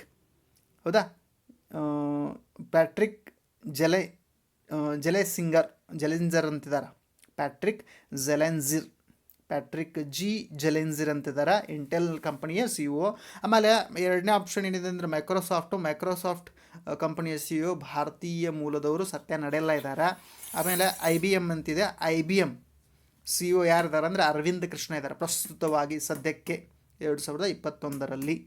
ಹೌದಾ, ಇನ್ನು ಕ್ವಶನ್ ನಂಬರ್ 62 ಯಾವುದಕ್ಕೆ ಸಂಬಂಧಪಟ್ಟಿತ್ತಪ್ಪ ಅಂದರೆ ಕ್ವಶನ್ ನಂಬರ್ 62 ಮುಖ್ಯಮಂತ್ರಿ ಸಾಂತ್ವನ ಹರೀಶ್ ಯೋಜನೆ ಅದನ್ನು ಹೇಳಿದೆ, ರಸ್ತೆ ಅಪಘಾತಕ್ಕೆ ತುತ್ತಾದವರಿಗೆ ಉಚಿತ ವೈದ್ಯಕೀಯ. ಅದೇ ರೀತಿಯಾಗಿ ಕರ್ನಾಟಕದ ಹಲವಾರು ಯೋಜನೆಗಳು ಜಾರಿಗೆ ಬಂದಿದ್ದಾವೆ. ಅದರಲ್ಲಿ ಮುಖ್ಯವಾಗಿ ಹೌದಾ ಈ ಕರೋನಾ ಸಮಯದಲ್ಲಿ ಏನು ಮಾಡಿದೆ ಅಂದರೆ 1250 ಕೋಟಿಗಳನ್ನು ರಿಲೀಫ್ ಫಂಡ್ ಆಗಿ ಕೊರೋನಾ ಫಂಡ್ ಆಗಿ ಏನು ಮಾಡಿದೆ ಅಂದರೆ ಸರ್ಕಾರ ರಿಲೀಸ್ ಮಾಡಿದೆ. ಅದನ್ನೊಂದು ಹೇಳಬೇಕಂತ ಅನಿಸಿತ್ತು, ಅದಕ್ಕೆ ಹೇಳುವಂಥ ಕೆಲಸ ಮಾಡಿದ್ದೆ. ಅದಾದ ನಂತರ ಕೊರೋನಾದ ವೇಳೆಯಲ್ಲಿ ಶಿಕ್ಷಕರನ್ನು ಮತ್ತು ಪತ್ರಕರ್ತರನ್ನು ಹೆಚ್ಚು ಶಿಕ್ಷಕರು ಮತ್ತು ಪತ್ರಕರ್ತರು ಏನಾಗ್ತಾ ಇದ್ದಾರೆ ಅಂದರೆ ಅಸುನೀಗ್ತಾ ಇದ್ದಾರೆ. ಆ ದೃಷ್ಟಿಯಿಂದ ಕರೋನಾ ಫ್ರಂಟ್ ವಾರಿಯರ್ಸ್ ಅಂತ ಘೋಷಣೆ ಮಾಡಿದೆ. ಯಾವುದು ಕರ್ನಾಟಕ ಸರ್ಕಾರ BS ಯಡಿಯೂರಪ್ಪ ಅವರು ಘೋಷಣೆ ಮಾಡಿದ್ದಾರೆ ಶಿಕ್ಷಕರನ್ನು ಮತ್ತು ಪತ್ರಕರ್ತರನ್ನ ಕರೋನಾ ಫ್ರಂಟ್ ವಾರಿಯರ್ಸ್ ಅಂತ. ಆಮೇಲೆ ಕರ್ನಾಟಕ ಸರ್ಕಾರದ ಮತ್ತೊಂದು ಮುಖ್ಯ ಯೋಜನೆ ಏನಪ್ಪ ಅಂದರೆ PM ಕಿಸಾನ್ ಸಮ್ಮಾನ್ ಯೋಜನೆಯಡಿ ಪ್ರಧಾನಮಂತ್ರಿ ನರೇಂದ್ರ ಮೋದಿಯವರು ವರ್ಷಕ್ಕೆ 3 ಕಂತುಗಳಲ್ಲಿ 2,000 ರೂಪಾಯಿದಂಗೆ 6,000 ರೂಪಾಯಿ ಕೊಡುವಂಥ ಒಂದು ಯೋಜನೆಯನ್ನು ಜಾರಿಗೆ ತಂದಿದ್ದರು. ಕರ್ನಾಟಕ ಸರ್ಕಾರ ಅದಕ್ಕೆ 2 ಕಂತುಗಳನ್ನು ಹೆಚ್ಚು ಸೇರಿಸಿ, ಹೌದಾ, 2,000ಗಳ 2 ಕಂತುಗಳನ್ನು ಹೆಚ್ಚಿಗೆ ಸೇರಿಸಿ ಒಟ್ಟು 5 ಕಂತುಗಳಲ್ಲಿ 10,000, 6,000 ಕೇಂದ್ರದಿಂದ 4,000 ಕರ್ನಾಟಕ ರಾಜ್ಯದಿಂದ ನೀಡುವಂಥ ಒಂದು ಯೋಜನೆಯನ್ನು ಕೂಡ ಏನು ಮಾಡಿದೆ ಅಂದರೆ ಜಾರಿಗೆ ತಂದಿದೆ, ಹೌದಾ. ಇದರಲ್ಲಿ ಕರ್ನಾಟಕದಿಂದ 55.36 ಲಕ್ಷ ಜನ 55.36 ಲಕ್ಷ ಜನ ರೈತರು ಈ ಯೋಜನೆಯ ಲಾಭವನ್ನು ಪಡ್ಕೊಳ್ತಾರೆ. ಈ ಯೋಜನೆ ಏನು ಮಾಡ್ತಾರೆ, ಲಾಭವನ್ನು ಪಡ್ಕೊಳ್ತಾರೆ, ಹೌದಾ. ಇಷ್ಟು ಏನಪ್ಪ ಅಂದ್ರೆ ಈ ಇನ್ನೊಂದು ಪತ್ರಿಕೆ ಕ್ವಶನ್ ನಂಬರ್ 95ರಿಂದ ಉಳಿದವೇನಿದಾವೆ ಅಂದರೆ ಒಂದು ಪ್ಯಾರಾಗ್ರಾಫ್ ಕೊಟ್ಟಿದ್ದಾರೆ. 96, 97, 98, 99, 100 ಆ ಪ್ಯಾರಾಗ್ರಾಫು ಇನ್ನು ಸ್ವಲ್ಪ ಏನೋ SS ಬೇಸ್ಡ್ ಇದೆ. ಆ SS ಬೇಸ್ಡ್ ಪ್ಯಾರಾಗ್ರಾಫ್ ಇರುವಂಥದ್ರ ಮೇಲೆ ಒಂದು ಕ್ವಶನ್ ಕೇಳಿದ್ದಾರೆ. ಅದಕ್ಕೆ ಅದನ್ನು ಸ್ಕಿಪ್ ಮಾಡುವಂಥ ಕೆಲಸ ಮಾಡಿದ್ದೀನಿ. ಕ್ವಶನ್ ನಂಬರ್ 96 ಇನ್ನೊಂದಿದೆ, ಹೌದಾ. 97, 98, 99, 100 ಕ್ವಶನ್ ಏನಿದೆ ಅಂದರೆ ಪ್ಯಾರಾಗ್ರಾಫ್ ಬೇಸ್ಡ್ ಇದೆ, ಹೌದಾ. ನೆಕ್ಸ್ಟ್ ಕ್ವಶನ್ ಅದನ್ನು ನೋಡ್ಬಿಡೋಣ. ಏನಪ್ಪ ಅಂದರೆ 96, ಈ ಕೆಳಗಿನ ಹೇಳಿಕೆಗಳನ್ನು ಪರಿಗಣಿಸಿ.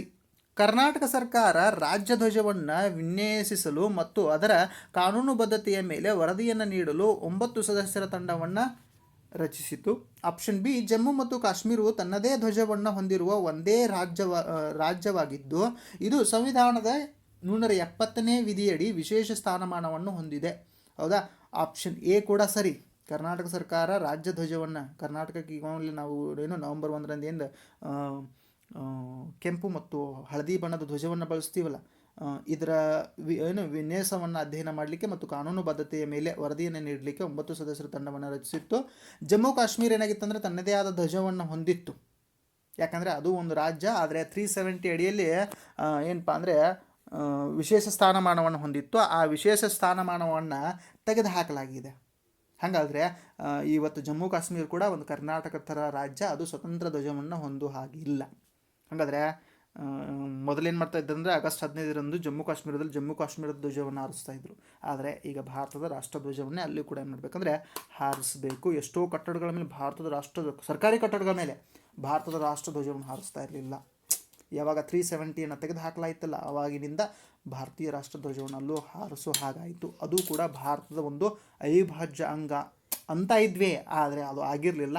ಈಗ ಪೂರ್ಣ ಪ್ರಮಾಣದಲ್ಲಿ ಭಾರತದ ಅವಿಭಾಜ್ಯ ಅಂಗ, ಹೌದಾ. ಇಷ್ಟು ಏನಪ್ಪ ಅಂದರೆ ಈ ಪತ್ರಿಕೆ, ಹೌದಾ. ನನ್ನಿಂದ ಸಾಧ್ಯ ಆದಷ್ಟು ಪ್ರಶ್ನೆ ಪತ್ರಿಕೆ ಬಿಡಿಸೋದು, ಆಮೇಲೆ ನಿಮಗೆ ಒಂದಷ್ಟು ಇನ್ಫಾರ್ಮೇಷನ್ನ ಕೊಡುವಂಥ ಕೆಲಸ ಮಾಡಿದ್ದೀನಿ ಅಂತ ಹೇಳ್ತಾ, ಆದಷ್ಟು ಈ ಪ್ರಶ್ನೆ ಪತ್ರಿಕೆಗಳನ್ನ ಯಾರು ಕಾಂಪಿಟೇಟಿವ್ ಎಕ್ಸಾಮ್ ಲರ್ನ್ ಮಾಡ್ತಾ ಇದ್ದಿರಲ್ಲ, ಒಂದು ಗಂಟೆ, ಹೌದಾ, ನಿಮ್ಮ ಕ್ವಶನ್ ಪೇಪರ್ ತೆಗೆದುಕೊಂಡು ಅದನ್ನು ಸಾಲ್ವ್ ಮಾಡ್ತಾ ಕೂಡೋದು ಆಗ್ತದೋ ಇಲ್ವೋ. ಆಗದೇ ಇದ್ರೂ ಈ ಕ್ವಶನ್ ಪೇಪರ್ನ ಒಂದು ಸಲ ನೋಡ್ಕೊಂಡ್ಬಿಟ್ರೆ ಅದ್ರ ಕೀ ಆನ್ಸರ್ ಗೊತ್ತಾಗ್ತವೆ, ಅದಕ್ಕೆ ಸಂಬಂಧಪಟ್ಟಂಥ ಒಂದಷ್ಟು ಇನ್ಫಾರ್ಮೇಷನ್ ಸಿಗ್ತದೆ ಅನ್ನುವಂಥ ದೃಷ್ಟಿಯಿಂದ ನಿಮಗೋಸ್ಕರ ಈ ಪ್ರಶ್ನೆ ಪತ್ರಿಕೆಗಳನ್ನು ತಯಾರಿಸ್ತಾ ಇದ್ದೀನಿ. ಅದಕ್ಕೆ ಸಾಧ್ಯವಾದಷ್ಟು ವೀಕ್ಷಿಸುವಂಥ ಕೆಲಸ ಮಾಡಿರಿ, ಚೆನ್ನಾಗಿ ತಯಾರಿಯನ್ನು ನಡೆಸಿರಿ. ಪರೀಕ್ಷೆ ಕೊರೋನಾ ಇದೆ, ಲಾಕ್ಡೌನ್ ಇದೆ, ಎಲ್ಲ ಕಡೆ ರಜೆ ಇದೆ ಅಂತ ವೇಳೆಯನ್ನು ವ್ಯಯ ಮಾಡಿದೆ.